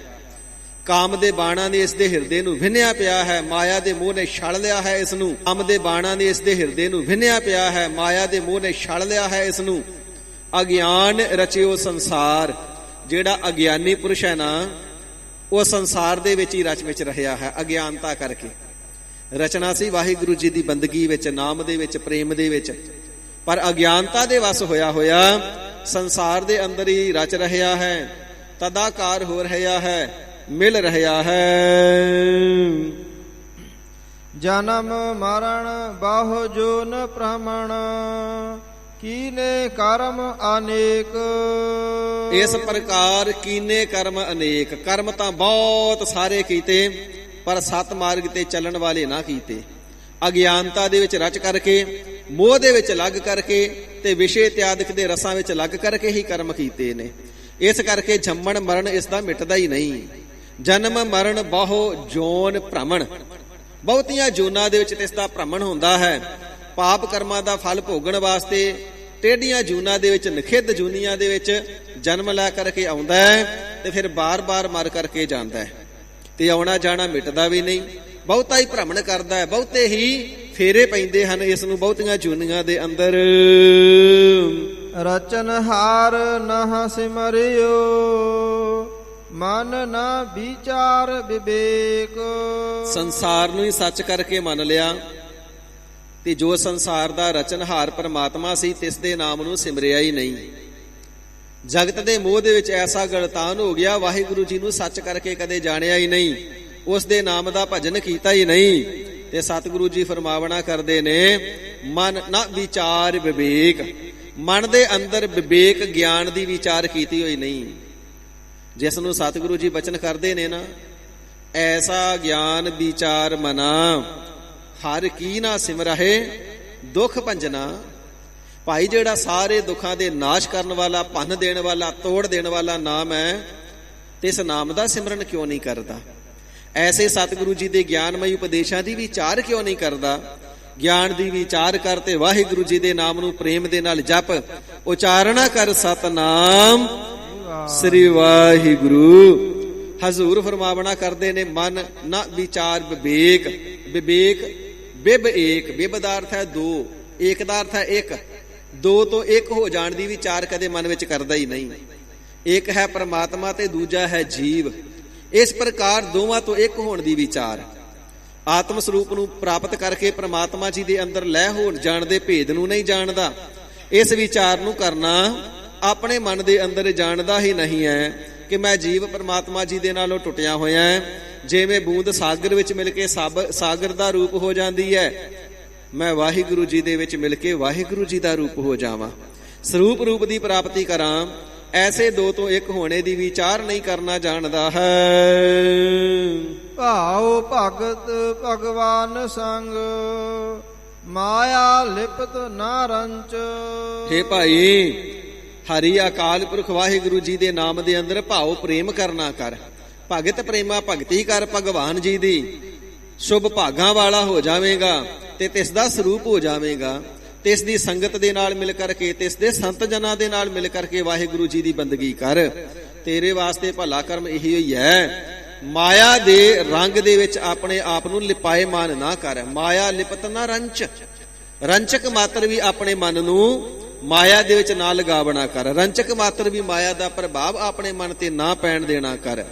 ਇਸੇ ਪ੍ਰਕਾਰ ਹਜ਼ੂਰ ਫਰਮਾਵਣਾ ਕਰਦੇ ਨੇ, ਭਾਈ ਮਾਇਆ ਦੇ ਜੰਜਾਲ ਤੋਂ ਉਦੋਂ ਛੁੱਟੇਗਾ ਜਦੋਂ ਸਾਧ ਸੰਗਤ ਦੇ ਨਾਲ ਮਿਲ ਕਰਕੇ ਭਗਵੰਤ ਪਰਮਾਤਮਾ ਭਗਵਾਨ ਜੀ ਦੀ ਪ੍ਰੇਮਾ ਭਗਤੀ ਕਰੇਗਾ। ਤੇ ਜਦੋਂ ਪ੍ਰੇਮਾ ਭਗਤੀ ਦੇ ਅੰਦਰ ਵਾਹਿਗੁਰੂ ਜੀ ਦੇ ਪ੍ਰੇਮ ਦੇ ਅੰਦਰ ਤੇਰਾ ਮਨ ਰੰਗਿਆ ਗਿਆ, ਫਿਰ ਮਾਇਆ ਦਾ ਰੰਗ ਰੰਚਕ ਮਾਤਰ ਵੀ ਤੇਰੇ ਹਿਰਦੇ ਤੇ ਅਸਰ ਨਹੀਂ ਕਰੇਗਾ। ਨਾਨਕ ਬਿਰਲੇ ਪਾਈ ਆਹੇ ਜੋ ਨਾ ਰਚਹਿ ਪਰਪੰਚ। ਗਰੀਬ ਨਿਵਾਜ ਐਸੇ ਸੰਤ ਕਿਤਨੇ ਕੋ ਨੇ ਜਿਹੜੇ ਵਲ ਛਲ ਨਹੀਂ ਕਰਦੇ, ਬਲ ਨਹੀਂ ਕਰਦੇ, ਠੱਗੀਆਂ ਨਹੀਂ ਮਾਰਦੇ, ਵਾਹਿਗੁਰੂ ਜੀ ਦੇ ਨਾਮ ਨੂੰ ਸਿਮਰਦੇ ਨੇ, ਜਿਨ੍ਹਾਂ ਨੇ ਸੰਸਾਰ ਨੂੰ ਛਲ ਰੂਪ ਧਰੋਹ ਕਰਕੇ ਜਾਣਿਆ ਹੈ। ਮਹਾਰਾਜ ਉਹ ਕਿਤਨੇ ਕੋ ਨੇ? ਇਹ ਪਾਤਸ਼ਾਹ ਜੀ ਫਰਮਾਉਂਦੇ ਨੇ, ਭਾਈ ਉਹ ਦੁਨੀਆ ਦੇ ਉੱਪਰ ਵਿਰਲੇ ਹੀ ਪਾਏ ਜਾਂਦੇ ਨੇ ਜਿਹੜੇ ਇਸ ਪ੍ਰਪੰਚ ਸੰਸਾਰ ਦੇ ਅੰਦਰ ਆਪਣੇ ਮਨ ਨੂੰ ਲਿਪਾਏਮਾਨ ਨਹੀਂ ਕਰਦੇ, ਮੋਹ ਦੇ ਵਿੱਚ ਆਪਣੇ ਮਨ ਨੂੰ ਨਹੀਂ ਲਗਾਵਦੇ। ਉਹਨਾਂ ਦੀ ਗਿਣਤੀ ਬਹੁਤ ਜ਼ਿਆਦਾ ਨਹੀਂ ਹੁੰਦੀ। ਕੋਟਨ ਮਹਿ ਨਾਨਕ ਕੋ ਨਾਰਾਇਣ ਜਿਹ ਚੀਤ, ਜਿਨ੍ਹਾਂ ਦੇ ਚਿੱਤ ਦੇ ਵਿੱਚ ਸਦਾ ਪ੍ਰਮਾਤਮਾ ਜੀ ਦਾ ਪਿਆਰ ਵਸਦਾ ਹੈ, ਨਾਮ ਵਸਦਾ ਹੈ, ਬੰਦਗੀ ਵਸਦੀ ਹੈ, ਸਿਮਰਨ ਵਸਦਾ ਹੈ। ਭਾਈ ਜਿਹੜੇ ਸਦਾ ਵਾਹਿਗੁਰੂ ਜੀ ਦਾ ਧਿਆਨ ਧਰਦੇ ਨੇ ਉਹ ਕਿਤੇ ਲੱਖਾਂ ਦੀ ਗਿਣਤੀ 'ਚ ਨਹੀਂ ਤੁਰੇ ਫਿਰਦੇ। ਹਜ਼ੂਰ ਫਰਮਾਉਂਦੇ ਹਨ, ਉਹ ਸੰਸਾਰ ਦੇ ਅੰਦਰ ਵਿਰਲੇ ਵਿਰਲੇ ਹੀ ਕਹੇ ਜਾਂਦੇ ਨੇ, ਹੈਨ ਵਿਰਲੇ ਨਾ ਹੀ ਘਣੇ। ਬਹੁਤ ਜ਼ਿਆਦਾ ਗਿਣਤੀ ਵਿੱਚ ਨਹੀਂ, ਕੋਈ ਕਰੋੜਾਂ ਦੇ ਵਿੱਚੋਂ ਹੀ ਕੋਈ ਐਸਾ ਕਹਿਆ ਜਾਂਦਾ ਹੈ। ਸਲੋਕ ਖਟ ਸ਼ਾਸਤਰ ਊਚੋ ਕਹੇ ਅੰਤ ਨ ਪਾਰਾਵਾਰ। ਗਰੀਬ ਨਿਵਾਜ ਸੱਚੇ ਪਾਤਸ਼ਾਹ ਜੀ ਮਹਾਰਾਜ, ਹੋਰ ਵੀ ਦੁਨੀਆ ਦੇ ਉੱਪਰ ਬੇਅੰਤ ਧਾਰਮਿਕ ਗ੍ਰੰਥ ਹਨ। ਮਹਾਰਾਜ ਗੁਰਮਤਿ ਦਾ ਉਪਦੇਸ਼ ਤੇ ਸਾਧ ਸੰਗਤ ਕਰਨੇ ਦਾ ਤੇ ਨਾਮ ਜਪਣਾ ਹੈ। ਬਾਕੀ ਦੇ ਧਰਮ ਗ੍ਰੰਥਾਂ ਦਾ ਉਪਦੇਸ਼ ਕੀ ਹੈ? ਹਜ਼ੂਰ ਸ਼ਲੋਕ ਦੁਆਰਾ ਫਰਮਾਨ ਕਰਨਾ ਕਰਦੇ ਨੇ, ਭਾਈ ਖਟ ਸ਼ਾਸਤਰ। ਖਟ ਦਾ ਅਰਥ ਹੈ ਛੇ। ਇਹ ਜਿਹੜਾ ਖਟ ਪਾਠ ਹੈ ਬੜਾ ਪੋਲਾ ਜਿਹਾ ਕਰਨਾ ਹੁੰਦਾ ਹੈ। ਖਟ ਜੇ ਖਟ ਕਰੀਏ ਤੇ ਅਰਥ ਖੱਟੀ ਕਮਾਈ ਹੋ ਜਾਵੇਗਾ, ਖੱਟੀ ਕਰਨੀ, ਕਮਾਈ ਕਰਨੀ। ਇਸ ਪ੍ਰਕਾਰ ਪੋਲਾ ਜਿਹਾ ਪਾਠ ਖਟ ਕਰਨਾ ਹੈ। ਖਟ ਸ਼ਾਸਤਰ, ਜਿੱਥੇ ਵੀ ਸ਼ਾਸਤਰਾਂ ਦਾ ਵਾਚਕ ਹੋਵੇ ਉੱਥੇ ਪੋਲਾ ਹੀ ਪੜਨਾ ਹੈ। ਜਿਹੜੇ ਛੇ ਸ਼ਾਸਤਰ ਕਹੇ ਜਾਂਦੇ ਨੇ, ਊਚਾ ਕਹੇ, ਉੱਚੀ ਉੱਚੀ ਪੁਕਾਰ ਕਰਕੇ ਕਹਿਣਾ ਕਰਦੇ ਨੇ, ਹਰੀ ਅਕਾਲ ਪੁਰਖ ਵਾਹਿਗੁਰੂ ਜੀ ਦਾ ਕਿਸੇ ਦੇ ਪਾਸੋਂ ਅੰਤ ਨਹੀਂ ਪਾਇਆ ਜਾਂਦਾ। ਉਸ ਦੇ ਉਰਵਾਰ ਪਾਰ ਦਾ ਕੋਈ ਅਥਾਹ ਨਹੀਂ ਆਉਂਦਾ, ਉਰਾਰਲਾ ਪਾਰਲਾ ਕੰਡਾ ਕੋਈ ਸਿਰਾ ਨਹੀਂ ਲੱਭਦਾ। ਉਹ ਪਾਪਾਂ ਪੁੰਨਾਂ ਤੋਂ ਪਰੇ ਜੋ ਪ੍ਰਮਾਤਮਾ ਹੈ, ਛੇ ਸ਼ਾਸਤਰ ਕਹਿੰਦੇ ਨੇ ਅੰਤ ਨਾ, ਉਸ ਦਾ ਅੰਤ ਨਹੀਂ ਪਾਇਆ ਜਾਂਦਾ। ਊਚਾ ਕਹੇ, ਜਿਹੜੇ ਉੱਚੇ ਲੋਕਾਂ ਵਿੱਚ ਵਸਣੇ ਵਾਲੇ ਉੱਚੇ ਬ੍ਰਹਮ ਦੇਵ ਇਤਿਆਦਿਕ ਨੇ ਨਾ, ਉਹ ਬ੍ਰਹਮਾ ਜੀ, ਸ਼ਿਵ ਜੀ, ਮਹੇਸ਼ ਵੀ ਕਹਿੰਦੇ ਨੇ ਨਾ ਪਾਰਾਵਾਰ, ਉਸ ਪਰਮਾਤਮਾ ਜੀ ਦਾ ਉਰਵਾਰ ਪਾਰ ਨਹੀਂ ਜਾਣਿਆ ਜਾਂਦਾ। ਛੇ ਸ਼ਾਸਤਰਾਂ ਦੇ ਪਾਸੋਂ ਵੀ ਉੱਚੇ ਵਸਣੇ ਵਾਲੇ ਜਿਹੜੇ ਕਹੇ ਜਾਂਦੇ ਨੇ, ਦੇਵ ਲੋਕਪੁਰੀਆਂ ਦੇ ਅੰਦਰ ਲੇਵ ਦੇਵਤੇ, ਇਹਨਾਂ ਦੇ ਪਾਸੋਂ ਵੀ ਅੰਤ ਨਾ ਪਾਰਾਵਾਰ। ਤੇ ਇਸ ਵਾਹਿਗੁਰੂ ਜੀ ਦਾ ਉਰਵਾਰ ਪਾਰ ਨਹੀਂ ਪਾਇਆ ਗਿਆ। ਕਿਸੇ ਨੇ ਤੇ ਇਸ ਵਾਹਿਗੁਰੂ ਜੀ ਦਾ ਅੰਤ ਨਹੀਂ ਪਾਇਆ ਹੈ। ਭਗਤ ਸੋਹੇ ਗੁਣ ਗਾਵਤੇ ਨਾਨਕ ਪ੍ਰਭ ਕਾ ਦਵਾਰ। ਗਰੀਬ ਨਿਵਾਜ, ਜੇ ਸਿਮਰਨ ਕਰਕੇ ਵੀ, ਨਾਮ ਜਪ ਕੇ ਵੀ ਅੰਤ ਹੀ ਨਹੀਂ ਪਾਇਆ ਜਾਣਾ, ਫਿਰ ਜਪਣੇ ਦਾ ਲਾਭ ਕੀ ਹੋਇਆ? ਤੇ ਪਾਤਸ਼ਾਹ ਜੀ ਫਰਮਾਵਣਾ ਕਰਦੇ ਨੇ, ਭਾਈ ਲਾਭ ਇਹ ਹੈ, ਮਨੋਰਥ ਇਹ ਹੈ, ਤਿਸ ਦਾ ਅੰਤ ਤੇ ਨਹੀਂ ਪਾਇਆ ਜਾਂਦਾ। ਪਰ ਜਿਹੜਾ ਤਿਸ ਦੇ ਨਾਮ ਨੂੰ ਜਪਦਾ ਹੈ, ਤੇ ਇਸ ਬੇਅੰਤ ਪ੍ਰਮਾਤਮਾ ਜੀ ਦੇ ਦਰ ਤੇ ਸੋਭਾ ਬੜੀ ਪਾਉਂਦਾ, ਉਹ ਵਡਿਆਈ ਬੜੀ ਪਾਉਂਦਾ ਹੈ। ਭਗਤ ਸੋਹਾਏ ਗੁਣ ਗਾਵਤੇ, ਗੁਣ ਨੂੰ ਜਿਹੜੇ ਗਾਉਂਦੇ ਨੇ ਵਾਹਿਗੁਰੂ ਜੀ ਦੇ ਭਗਤ ਜਨ, ਵਾਹਿਗੁਰੂ ਜੀ ਦੇ ਸਤ ਸੰਗਤ ਰੂਪੀ ਦੁਆਰੇ ਤੇ ਬੜਾ ਸੋਭਦੇ ਨੇ। ਨਾਨਕ ਪ੍ਰਭ ਕੈ ਦੁਆਰ, ਇਹ ਸਤ ਸੰਗਤ ਪ੍ਰਭੂ ਦਾ ਦੁਆਰਾ ਹੈ, ਸਾਧ ਸੰਗਤ ਪ੍ਰਭੂ ਦਾ ਦੁਆਰਾ ਹੈ। ਸਾਧ ਸੰਗਤ ਦੁਆਰਾ ਨਾਮ ਜਪਦਿਆਂ ਸੋਭਾ ਬੜੀ ਪਾਉਂਦੇ ਨੇ। ਤੇ ਜਿਸ ਵੇਲੇ ਸਰੀਰ ਸ਼ਾਂਤ ਹੋ ਜਾਂਦਾ ਨਾ, ਵਾਹਿਗੁਰੂ ਜੀ ਦੇ ਦਰ ਤੇ ਉਜਲੇ ਮੁਖ ਲੈ ਕਰਕੇ ਜਾਂਦੇ ਨੇ, ਫਿਰ ਵਾਹਿਗੁਰੂ ਜੀ ਦੇ ਸੱਚਖੰਡ ਰੂਪੀ ਦਰਬਾਰ ਦੇ ਵਿੱਚ ਤੇ ਇਸ ਦੇ ਦਰ ਘਰ ਦੁਆਰ ਤੇ ਦਰਵਾਜ਼ੇ ਤੇ ਬੜੀ ਸੋਭਾ ਪਾਉਂਦੇ ਨੇ। ਤਿੰਨਾਂ ਦੇ ਮੁਖ ਸਦਾ ਉਜਲੇ ਹੁੰਦੇ ਹਨ ਜੀ ਵਾਹਿਗੁਰੂ ਜੀ ਦੇ ਸਨਮੁਖ। ਪੌੜੀ ਖਸ਼ਟਮ ਖਟ ਸ਼ਾਸਤਰ ਕਹੇ ਸਿਮਰਤ ਕਥਹਿ ਅਨੇਕ। ਗਰੀਬ ਨਿਵਾਜ ਸੱਚੇ ਪਾਤਸ਼ਾਹ ਜੀ ਕੱਲੇ ਸ਼ਾਸਤਰਾਂ ਦਾ ਹੀ ਇਹ ਸਿਧਾਂਤ ਹੈ ਜਾਂ ਬਾਕੀ ਦੇ ਗ੍ਰੰਥਾਂ ਦਾ ਵੀ? ਹਜ਼ੂਰ ਪੌੜੀ ਦੁਆਰਾ ਫਰਮਾਨ ਕਰਦੇ ਨੇ, ਛੇਵੀਂ ਥਿਤੀ ਦੇ ਦੁਆਰਾ। ਖਸਟ ਦਾ ਅਰਥ ਛੇ ਹੋਇਆ ਕਰਦਾ ਹੈ। ਸਤਿਗੁਰੂ ਜੀ ਨੇ ਖਸਟਮੇ, ਮੰਮੀ ਨੂੰ ਸਿਹਾਰੀ ਭਾਵ ਖਸਟਮੀ, ਛੇਵੀਂ ਥਿਤ ਦੁਆਰਾ ਉਪਦੇਸ਼ ਕਰਦੇ ਨੇ। ਜਿਤਨੇ ਵੀ ਸ਼ਾਸਤਰ ਕਹੇ ਜਾਂਦੇ ਨੇ, ਜਿਤਨੀਆਂ ਵੀ ਪ੍ਰਸਿੱਧ ਸਿਮਰਤੀਆਂ 27 ਅਤੇ ਹੋਰ ਬੇਅੰਤ ਕਹੀਆਂ ਜਾਂਦੀਆਂ ਨੇ, ਉਹ ਸਾਰੇ ਸ਼ਾਸਤਰ ਅਤੇ ਸਿਮਰਤੀਆਂ ਕਥਹਿ ਅਨੇਕ, ਜੋ ਅਨੇਕ ਹੋਰ ਵੀ ਗ੍ਰੰਥ ਦੁਨੀਆ ਦੇ ਅੰਦਰ ਕਹੇ ਜਾਂਦੇ ਨੇ। 6 ਸ਼ਾਸਤਰ, 4 ਵੇਦ, 27 ਸਿਮਰਤੀਆਂ ਤੇ ਸਮਾਪਤੀ ਨਹੀਂ ਹੋ ਜਾਂਦੀ। ਬੇਅੰਤ ਧਰਮਾਂ ਦੇ ਬੇਅੰਤ ਅਨੇਕਾਂ ਹੀ ਜਿਤਨੇ ਗ੍ਰੰਥ ਨੇ ਉਹ ਸਾਰੇ ਵਾਹਿਗੁਰੂ ਜੀ ਨੂੰ ਬੇਅੰਤ ਬੇਅੰਤ ਕਹਿੰਦੇ ਨੇ। ਸਾਰੇ ਵਾਹਿਗੁਰੂ ਜੀ ਦੇ ਗੁਣਾਂ ਦੀ ਗਾਥਾ ਕਹਿੰਦੇ ਨੇ। ਸਾਰੇ ਵਾਹਿਗੁਰੂ ਜੀ ਦੇ ਨਾਮ ਨੂੰ ਹੀ ਕਥਨ ਕਰਦੇ ਹਨ। ਉਤਮ ਊਚਾ ਪਾਰ ਬ੍ਰਹਮ ਗੁਣ ਅੰਤ ਨ ਜਾਣਾ ਹੈ ਸੇਖੋ। 6 ਸ਼ਾਸਤਰ 27 ਸਿਮਰਤੀਆਂ ਸਾਰੇ ਧਾਰਮਿਕ ਗ੍ਰੰਥ ਇਹ ਵੀ ਕਹਿੰਦੇ ਨੇ ਕਿ ਜਿਹੜਾ ਹਰੀ ਅਕਾਲ ਪੁਰਖ ਵਾਹਿਗੁਰੂ ਪਰਮਾਤਮਾ ਉਤਮ ਸਾਰਿਆਂ ਤੋਂ ਉੱਤਮ ਹੈ। ਕੋਈ ਵੀ ਦੇਵ ਦਾਨਵ ਮਾਨਵ ਤਿਸ ਦੇ ਸਦਰਸ਼ ਤਿਸ ਦੇ ਤੁਲ ਤਿਸ ਦੇ ਬਰਾਬਰ ਨਹੀਂ ਪਹੁੰਚ ਸਕਦਾ। ਊਚਾ ਉਹ ਪਾਰ ਬ੍ਰਹਮ, ਉਹ ਪਾਰ ਬ੍ਰਹਮ ਪਰਮੇਸ਼ਰ ਸਾਰਿਆਂ ਤੋਂ ਉੱਚਾ ਹੈ। ਉੱਚੇ ਦਾ ਅਰਥ ਹੈ ਮਹਾਨ, ਸਾਰਿਆਂ ਤੋਂ ਮਹਾਨ ਹੈ, ਸਾਰਿਆਂ ਤੋਂ ਸਰਬ ਸ੍ਰੇਸ਼ਟ ਹੈ, ਤਿਸ ਦੇ ਵਰਗਾ ਹੋਰ ਕੋਈ ਵੀ ਨਹੀਂ। ਵੈਰਾਟ ਸਰੂਪ ਕਰਕੇ ਵੀ ਬਹੁਤ ਉੱਚਾ ਹੈ। ਇਸੇ ਪ੍ਰਕਾਰ ਵਿਦਾਂਤੀਆਂ ਨੇ ਕਥਨ ਕਰਨਾ ਕੀਤਾ ਹੈ ਕਿ ਪ੍ਰਮਾਤਮਾ ਜੀ ਦੇ ਜਿਹੜੇ ਚਰਨ ਨੇ, ਪਾਤਾਲ ਪ੍ਰਮਾਤਮਾ ਜੀ ਦੇ ਚਰਨ ਨੇ। ਜਿਤਨਾ ਪ੍ਰਿਥਵੀ ਮੰਡਲ ਹੈ ਸਾਰਾ ਪ੍ਰਮਾਤਮਾ ਜੀ ਦਾ ਪੇਟ ਹੈ। ਜਿਤਨੇ ਵੀ ਜੀਵ ਜੰਤੂ, ਸਮੁੰਦਰ, ਪਹਾੜ, ਧਰਤੀ, ਇਹ ਸਾਰੇ ਪੇਟ ਦੇ ਅੰਦਰ ਹੀ ਨੇ। ਤੇ ਜਿਹੜਾ ਆਕਾਸ਼ ਹੈ ਇਹ ਪ੍ਰਮਾਤਮਾ ਦਾ ਸੀਸ ਹੈ। ਇਹ ਵੈਰਾਟ ਸਰੂਪ ਕਥਨ ਕਰਨਾ ਕੀਤਾ ਹੈ। ਇਸੇ ਪ੍ਰਕਾਰ ਜਿਹੜੀ ਮੇਘਮਾਲਾ ਹੈ ਇਸ ਨੂੰ ਪ੍ਰਮਾਤਮਾ ਜੀ ਦੀ ਬਿੰਦ ਕਥਨ ਕਰਨਾ ਕੀਤਾ ਹੈ। ਜੇ ਚੰਦਰਮਾ ਤੇ ਸੂਰਜ ਨੇ ਪ੍ਰਮਾਤਮਾ ਜੀ ਦੀਆਂ ਅੱਖਾਂ ਕਥਨ ਕਰਨੀਆਂ ਕੀਤੀਆਂ ਨੇ। ਜਿਵੇਂ ਗੁਰਬਾਣੀ ਦੇ ਬਚਨ ਨੇ ਨਾ, ਤੂੰ ਦਰਿਆਓ ਸਭ ਤੁਝ ਹੀ ਮਾਹੇ। ਸੋ ਹਰੀ ਅਕਾਲ ਪੁਰਖ ਵਾਹਿਗੁਰੂ ਜੀ ਦਰਿਆ ਸਰੂਪ ਨੇ ਤੇ ਸਭ ਕੁਝ ਆਪ ਜੀ ਦੇ ਵਿੱਚ ਹੀ ਹੈ। ਇਵੇਂ ਵੈਰਾਟ ਸਰੂਪ ਕਰਕੇ ਵੀ ਦਰਿਆ ਕਹੀਏ, ਵਿਸ਼ਾਲ ਵਿਸ਼ਾਲ ਸਰੂਪ ਹੈ। ਸਾਰੀ ਸ੍ਰਿਸ਼ਟੀ ਉਸ ਦੇ ਅੰਦਰ ਹੀ ਹੈ। ਜਿਤਨੇ ਇਹ ਦਰਖਤ ਇਤਿਆਦਿਕ ਕਹੇ ਜਾਂਦੇ ਨੇ ਇਹ ਸਾਰੇ ਤਿਸ ਦੇ ਅਸਤ ਹੱਡ ਕਹੇ ਜਾਂਦੇ ਨੇ। ਜਿਤਨੇ ਦਰਿਆਵਾਂ ਦੇ ਅੰਦਰ ਜਲ ਵਹਿੰਦਾ, ਨਦੀਆਂ ਸਮੁੰਦਰਾਂ ਦੇ ਅੰਦਰ, ਇਹ ਵਾਹਿਗੁਰੂ ਜੀ ਦਾ ਲਹੂ ਕਹਿਆ ਜਾਂਦਾ। ਇਸ ਪ੍ਰਕਾਰ ਵੈਰਾਟ ਸਰੂਪ ਕਥਨ ਕਰਨਾ ਕੀਤਾ ਹੈ। ਪਰ ਵਾਹਿਗੁਰੂ ਜੀ ਦਾ ਸਰੂਪ ਵਾਸਤਵ ਰੂਪ ਵਿੱਚ ਇਤਨਾ ਵੱਡਾ ਹੈ ਕਿ ਇਹ ਕਥਨ ਵੀ ਅਤਿਅੰਤ ਛੋਟਾ ਰਹਿ ਜਾਂਦਾ ਹੈ। ਜੇ ਕਹੀਏ ਇਤਨਾ ਵੱਡਾ ਕਥਨ ਕਰ ਦਿੱਤਾ ਤੇ ਵਾਹਿਗੁਰੂ ਜੀ ਦਾ ਸਰੂਪ ਪੂਰਾ ਕਥਨ ਹੋ ਗਿਆ। ਨਹੀਂ ਭਾਈ, ਇਹ ਤੇ ਬਹੁਤ ਵੱਡੀ ਉਪਮਾ ਵਾਲੇ ਦੀ ਥੋੜੀ ਜੀ ਉਪਮਾ ਹੀ ਕਹੀ ਹੈ, ਸਮਗਰ ਅਜੇ ਵੀ ਨਹੀਂ ਕਹੀ ਗਈ। ਮੈਂ ਪੇਖਿਓ ਰੀ ਊਚਾ ਮੋਹਨ ਸਭ ਤੇ ਊਚਾ, ਜਿਸ ਦੇ ਸਦਰਸ਼ ਹੋਰ ਕੋਈ ਪੁੱਜ ਹੀ ਨਹੀਂ ਸਕਦਾ। ਉਹ ਸਾਰਿਆਂ ਦੇ ਨਾਲੋਂ ਉੱਚਾ ਹੈ, ਸਾਰਿਆਂ ਦੇ ਨਾਲੋਂ ਸੁੱਚਾ ਹੈ। ਇਸੇ ਪ੍ਰਕਾਰ ਹਜ਼ੂਰ ਫਰਮਾਉਂਦੇ ਨੇ ਭਾਈ, ਸਾਰੇ ਸ਼ਾਸਤਰ ਸਿਮਰਤੀਆਂ ਤੇ ਧਾਰਮਿਕ ਗ੍ਰੰਥ ਕਥਨ ਕਰਦੇ ਨੇ ਊਤਮ ਪਰਮਾਤਮਾ ਜੀ ਦਾ ਨਾਮ ਜਪਣਾ ਸਭ ਤੋਂ ਉੱਤਮ ਹੈ। ਜਪ ਤਪ ਦਾਨ ਇਤਿਆਦਿਕ ਬੇਅੰਤ ਸਾਧਨ ਦੁਨੀਆ ਦੇ ਅੰਦਰ ਹੱਠ ਯੋਗ ਪ੍ਰਾਣਾਯਾਮ ਕਹੇ ਜਾਂਦੇ ਨੇ, ਧੋਤੀ ਨੇਤੀ ਨਿਓਲੀ ਕਹੇ ਜਾਂਦੇ ਨੇ, ਪਰ ਊਤਮ ਨਾਮ ਹੀ ਹੈ। ਨਾਮ ਦੇ ਸਦਰਸ਼ ਕੋਈ ਵੀ ਨਹੀਂ ਪੁੱਜਦਾ, ਨਾਮ ਦੇ ਬਰਾਬਰ ਕੋਈ ਵੀ ਨਹੀਂ ਪੁੱਜ ਸਕਦਾ। ਪ੍ਰਭ ਕਾ ਸਿਮਰਨ ਸਭ ਤੇ ਉੱਚਾ, ਉੱਚਾ ਉੱਚਿਆਂ ਤੋਂ ਵੀ ਉੱਚਾ ਪ੍ਰਮਾਤਮਾ ਜੀ ਦਾ ਸਿਮਰਨ ਹੈ। ਉੱਤਮ ਵੀ ਸਭ ਤੋਂ ਪ੍ਰਮਾਤਮਾ ਜੀ ਦਾ ਸਿਮਰਨ ਹੀ ਹੈ। ਤੇ ਜਿਹੜੇ ਉੱਤਮ ਵਾਹਿਗੁਰੂ ਜੀ ਦੇ ਉੱਤਮ ਨਾਮ ਨੂੰ ਜਪਦੇ ਨੇ, ਉੱਚਾ ਉਹ ਜਗਤ ਦੇ ਅੰਦਰ ਉੱਚੇ ਹੋ ਜਾਂਦੇ ਨੇ, ਪ੍ਰਧਾਨ ਹੋ ਜਾਂਦੇ ਨੇ, ਸੰਤ ਹੋ ਜਾਂਦੇ ਨੇ, ਸਾਧੂ ਹੋ ਜਾਂਦੇ ਨੇ, ਮਹਾਤਮਾ ਹੋ ਜਾਂਦੇ ਨੇ। ਜਗਤ ਦੇ ਲੋਕ ਤਿੰਨਾਂ ਦੇ ਚਰਨਾਂ ਤੇ ਡੰਡੌਤਾਂ ਕਰਦੇ ਨੇ, ਕਿਉਂਕਿ ਉੱਤਮ ਨੂੰ ਜਪ ਕਰਕੇ ਉਹ ਉੱਚੇ ਹੋ ਜਾਂਦੇ ਨੇ। ਐਸਾ ਹੈ ਪਾਰ ਬ੍ਰਹਮ ਜੋ ਆਪਣੇ ਸੇਵਕਾਂ ਦੀ ਵੀ ਪੂਜਾ ਕਰਾ ਦਿੰਦਾ ਹੈ। ਗੁਣ ਬੇਅੰਤ ਗੁਣਾਂ ਦਾ ਸਾਗਰ ਹੈ, ਉਸ ਦੇ ਗੁਣਾਂ ਦਾ ਉਰਵਾਰ ਪਾਰ ਨਹੀਂ ਆਉਂਦਾ।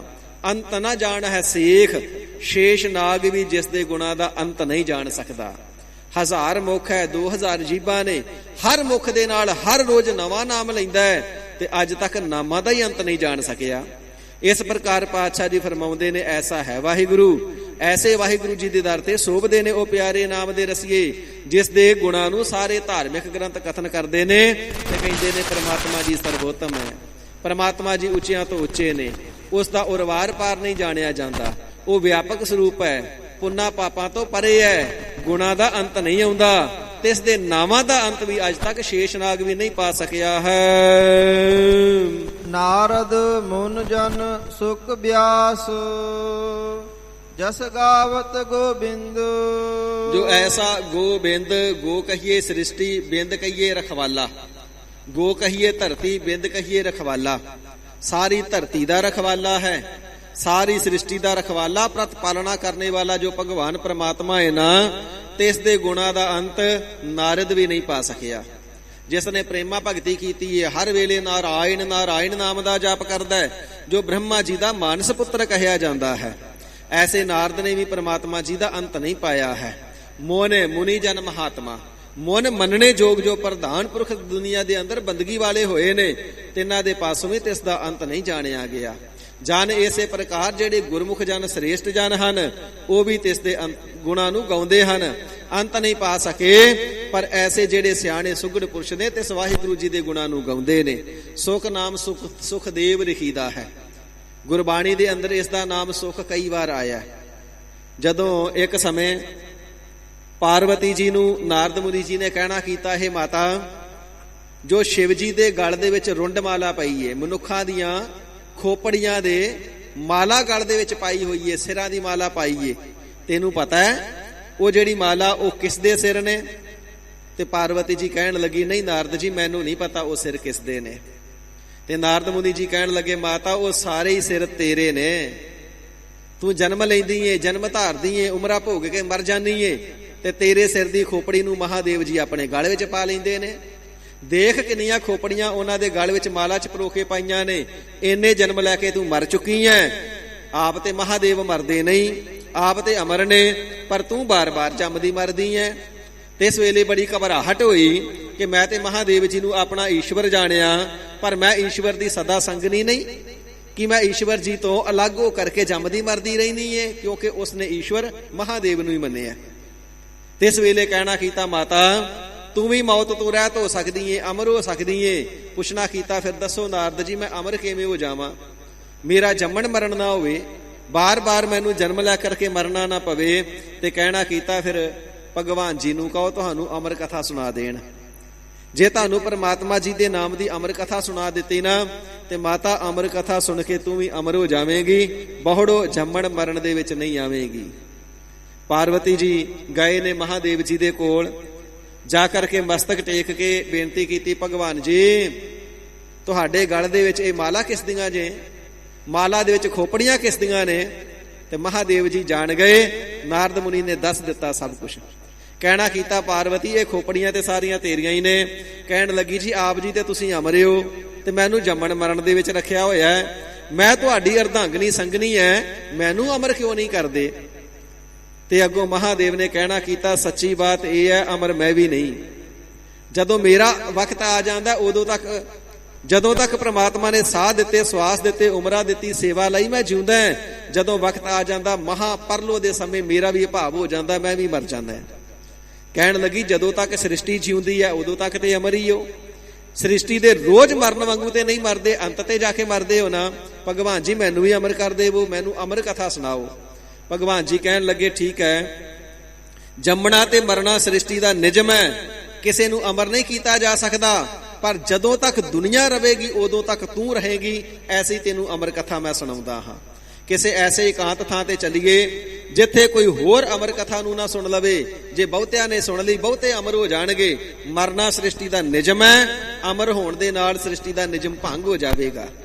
ਇਵੇਂ ਕਹਿ ਕਰਕੇ ਇਕਾਂਤ ਸਥਾਨ ਦੇ ਵਿੱਚ ਮਹਾਦੇਵ ਜੀ ਲੈ ਕਰਕੇ ਪਾਰਵਤੀ ਨੂੰ ਗਏ ਨੇ, ਤੇ ਜਾ ਕਰਕੇ ਭਗਵਾਨ ਜੀ ਦੇ ਪਰਮਾਤਮਾ ਜੀ ਦੇ ਨਾਮ ਦੀ ਸਾਧ ਸੰਗਤ ਜੀਓ ਅਮਰ ਕਥਾ ਸੁਣਾਉਣੀ ਸ਼ੁਰੂ ਕਰ ਦਿੱਤੀ। ਉਥੇ ਇੱਕ ਤੋਤੇ ਦਾ ਨੇੜੇ ਆਲਣਾ ਸੀ, ਘਰ ਸੀ, ਘੋਂਸਲਾ ਸੀ ਉਹਨਾਂ ਦਾ, ਖੁੱਡ ਸੀ ਕਹਿ ਲਈਏ। ਉਸ ਦੇ ਵਿੱਚ ਇੱਕ ਤੋਤੀ ਦਾ ਸੁੱਕਾ ਹੋਇਆ ਆਂਡਾ ਪਿਆ ਸੀ। ਜਿਵੇਂ ਆਂਡੇ ਕੁਝ ਗੰਦੇ ਪੈ ਜਾਂਦੇ ਨੇ, ਕੁਝ ਸੁੱਕ ਜਾਂਦੇ ਨੇ ਨਾ, ਸੁੱਕਾ ਹੋਇਆ ਆਂਡਾ ਪਿਆ ਸੀ, ਇਸ ਕਰਕੇ ਸੁੱਕ ਆਖਿਆ ਜਾਂਦਾ। ਜਿਸ ਵੇਲੇ ਪਾਰਵਤੀ ਜੀ ਨੂੰ ਕਥਾ ਸੁਣਾਉਣੀ ਪ੍ਰਾਰੰਭ ਕੀਤੀ, ਪਾਰਵਤੀ ਜੀ ਤਾਂ ਸੌਂ ਗਏ, ਤੇ ਕਥਾ ਦਾ ਪ੍ਰਭਾਵ ਐਸਾ ਪਿਆ ਕਿ ਜਿਹੜਾ ਸੁੱਕਾ ਹੋਇਆ ਅੰਡਾ ਸੀ ਉਹ ਜਿੰਦਾ ਹੋ ਗਿਆ। ਉਸ ਦੇ ਵਿੱਚੋਂ ਤੋਤੇ ਦਾ ਬੱਚਾ ਪੈਦਾ ਹੋ ਗਿਆ। ਤੇ ਤੋਤਾ ਇੱਕ ਐਸਾ ਪੰਛੀ ਹੈ ਜਿਹੜਾ ਮਨੁੱਖਾਂ ਦੀ ਭਾਸ਼ਾ ਸਮਝ ਲੈਂਦਾ, ਸਮਝਦਾ ਵੀ ਹੈ ਤੇ ਬੋਲਦਾ ਵੀ ਹੈ। ਹੁਣ ਇਸ ਨੇ ਸਰਵਣ ਕੀਤਾ ਸੀ, ਮਹਾਦੇਵ ਜੀ ਕਥਾ ਸੁਣਾ ਰਹੇ ਨੇ ਤੇ ਪਾਰਵਤੀ ਜੀ ਹੁੰਗਾਰਾ ਦੇ ਰਹੇ ਨੇ। ਹੁਣ ਪਾਰਵਤੀ ਜੀ ਤਾਂ ਸੌਂ ਗਈ, ਪਰ ਜਿਹੜਾ ਹੁੰਗਾਰਾ ਸੀ ਫਿਰ ਉਸ ਤੋਤੇ ਨੇ ਦੇਣਾ ਸ਼ੁਰੂ ਕਰ ਦਿੱਤਾ। ਮਹਾਦੇਵ ਜੀ ਕਥਾ ਸੁਣਾਉਂਦੇ ਗਏ। ਸਾਰੀ ਕਥਾ ਸੁਣਾ ਕਰਕੇ ਜਿਸ ਵੇਲੇ ਨੇਤਰ ਖੋਲੇ, ਦੇਖਿਆ ਪਾਰਵਤੀ ਜੀ ਸੁੱਤੀ ਪਈ ਹੈ। ਫਿਰ ਖੱਬੇ ਸੱਜੇ ਦੇਖਿਆ, ਇਹ ਤੇ ਸੁੱਤੀ ਹੰਗਾਰਾ ਕੌਣ ਦਿੰਦਾ ਹੈ? ਨੇੜੇ ਤੋਤੇ ਨੂੰ ਦੇਖਿਆ, ਤੇ ਇਸ ਵੇਲੇ ਕਹਿਣ ਲੱਗੇ, ਐਸੇ ਤੋਤੇ ਨੂੰ ਮਾਰ ਹੀ ਦੇਣਾ, ਮੈਂ ਛੱਡਣਾ ਹੀ ਨਹੀਂ ਜਿਸਨੇ ਮੇਰੀ ਅਮਰ ਕਥਾ ਸੁਣ ਲਈ। ਸੁਣਾਉਣੀ ਸੀ ਪਾਰਵਤੀ ਨੂੰ। ਤੋਤਾ ਕੌਣ ਹੁੰਦਾ ਸੁਣ ਕੇ ਅਮਰ ਹੋਣ ਵਾਲਾ? ਤਰਸੂਲ ਚੁੱਕ ਕੇ ਮਾਰਨ ਵਾਸਤੇ ਭੱਜੇ। ਜਿਹੜਾ ਤੋਤਾ ਸੀ ਸਾਧ ਸੰਗਤ ਜੀ ਫਿਰ ਅੱਗੇ ਉੱਡਣ ਲੱਗਾ ਹੈ। ਇਸੇ ਪ੍ਰਕਾਰ ਪੁਰਾਣਿਕ ਮਤ ਦੇ ਅੰਦਰ ਸਾਖੀ ਆਉਂਦੀ ਏ। ਤੋਤਾ ਜਿਹੜਾ ਸੀ, ਜਿਸ ਵੇਲੇ ਮਹਾਦੇਵ ਜੀ ਦੇ ਅੱਗੇ ਉੱਡਦਾ ਉੱਡਦਾ ਬਹੁਤ ਦੂਰ ਤੱਕ ਚਲਿਆ ਗਿਆ ਨਾ, ਤੇ ਰਿਖੀ ਵੇਦ ਵਿਆਸ ਜੀ ਦੇ ਆਸ਼ਰਮ ਤੱਕ ਪਹੁੰਚ ਗਿਆ। ਉਸ ਦੀ ਜਿਹੜੀ ਘਰ ਵਾਲੀ ਸੀ ਉਹ ਬਾਸੀ ਲੈ ਰਹੀ ਸੀ, ਮੂੰਹ ਖੁੱਲਾ ਹੋਇਆ ਸੀ, ਪੌਣ ਰੂਪ ਹੋ ਕਰਕੇ ਉਸ ਦੇ ਮੁਖ ਵਿੱਚ ਹੀ ਵੜ ਗਿਆ, ਪੇਟ ਵਿੱਚ ਚਲਿਆ ਗਿਆ ਕਿ ਮਹਾਦੇਵ ਜੀ ਮੈਨੂੰ ਕਿਧਰੇ ਮਾਰ ਨਾ ਦੇਣ। ਤੇ ਮਹਾਦੇਵ ਜੀ ਨੇ ਫਿਰ ਉੱਥੇ ਚੌਂਕੜਾ ਲਾ ਲਿਆ, ਧੂਣਾ ਲਾ ਲਿਆ ਉੱਥੇ ਹੀ। ਕਹਿਣ ਲੱਗਾ ਰਿਖੀ ਦੀ ਧਰਮ ਸੁਪਤਨੀ ਦੇ ਗਰਭ ਵਿੱਚ ਚਲਿਆ ਗਿਆ, ਜਦੋਂ ਪੈਦਾ ਹੋਏਗਾ, ਜਦੋਂ ਜੰਮੇਗਾ ਉਦੋਂ ਹੀ ਮਾਰੂ, ਤੈਨੂੰ ਮਾਰ ਕੇ ਹੀ ਜਾਣਾ, ਉਹਦਾ ਮੈਂ ਵੀ ਨਹੀਂ ਜਾਂਦਾ। ਬੂਹੇ ਅੱਗੇ ਧੂਣਾ ਲਾ ਕਰਕੇ ਬੈਠ ਗਿਆ। ਤੇ ਸਾਧ ਸੰਗਤ ਜੀ ਇਧਰੋਂ ਅਮਰ ਕਥਾ ਸੁਣਨੇ ਕਰਕੇ ਤੋਤੇ ਨੂੰ ਸੋਝੀ ਹੋ ਚੁੱਕੀ ਸੀ, ਤੇ ਪ੍ਰਮਾਤਮਾ ਜੀ ਨੂੰ ਬੇਨਤੀਆਂ ਕਰਦਾ, ਮੈਂ ਜਨਮ ਹੀ ਤਾਂ ਲੈਣਾ ਜੇ ਆਪਣੀ ਮਾਇਆ ਰੋਕ ਲਵੋਗੇ ਤੇ ਮੈਂ ਮਾਤਾ ਦੇ ਗਰਭ ਚੋਂ ਬਾਹਰ ਜਾਣਾ ਹੀ ਨਹੀਂ, ਕਿਉਂਕਿ ਇੱਥੇ ਤਾਂ ਸਾਸ ਸਾਸ ਸਿਮਰਤ ਪ੍ਰਭ ਰਹਤੇ, ਇੱਥੇ ਤੇ ਸਵਾਸ ਸਵਾਸ ਦੇ ਨਾਲ ਤੁਹਾਡਾ ਸਿਮਰਨ ਕਰ ਰਿਹਾ, ਪਰ ਮੈਂ ਜਗਤ ਦੇ ਅੰਦਰ ਜਨਮ ਲੈ ਲਿਆ, ਮਾਇਆ ਨੇ ਪ੍ਰਭਾਵ ਪਾ ਲੈਣਾ, ਤੁਹਾਡੇ ਨਾਮ ਦਾ ਸਿਮਰਨ ਵਿਸਰ ਜਾਵੇਗਾ।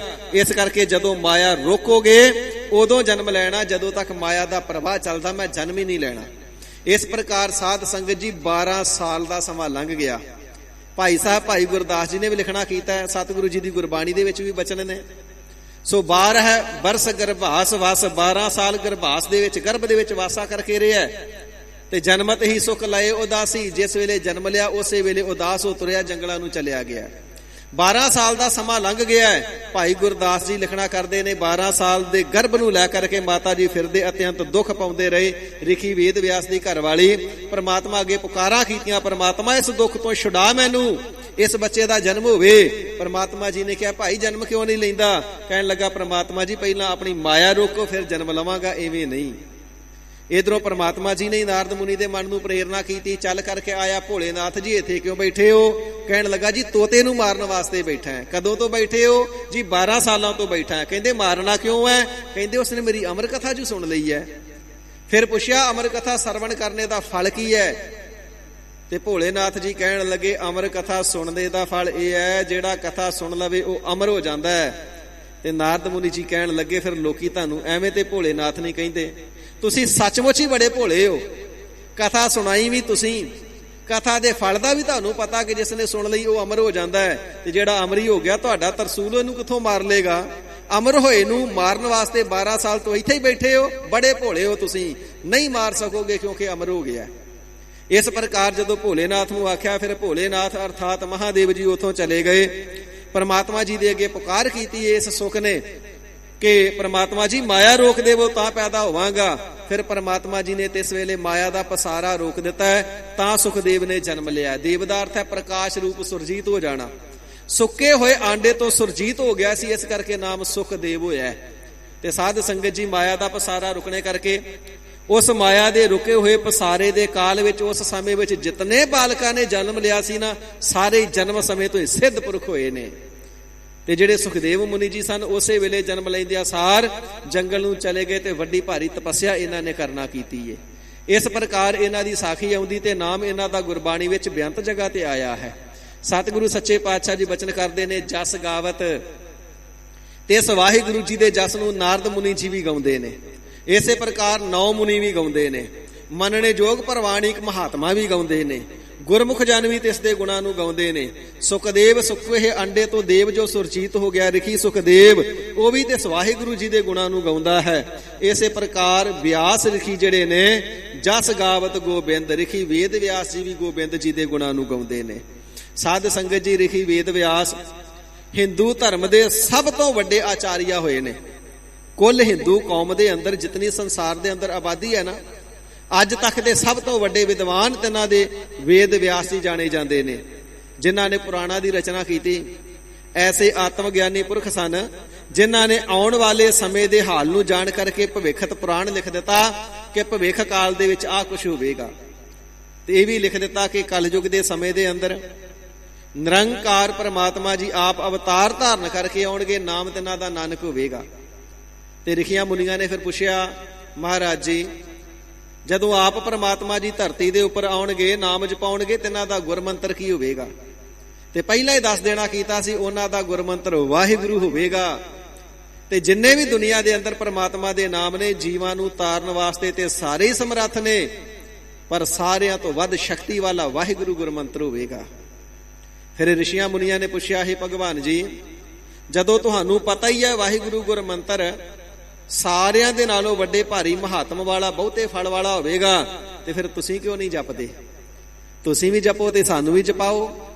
ਤੇ ਇਸ ਵੇਲੇ ਕਹਿਣਾ ਕੀਤਾ, ਮੈਨੂੰ ਪਤਾ ਤੇ ਹੈ ਗੁਰਮੰਤਰ ਵਾਹਿਗੁਰੂ ਹੋਵੇਗਾ, ਪਰ ਉਸ ਨੂੰ ਜਪਣ ਤੇ ਜਪਾਉਣ ਦਾ ਹੱਕ ਮੈਨੂੰ ਨਹੀਂ, ਅਧਿਕਾਰ ਮੈਨੂੰ ਨਹੀਂ।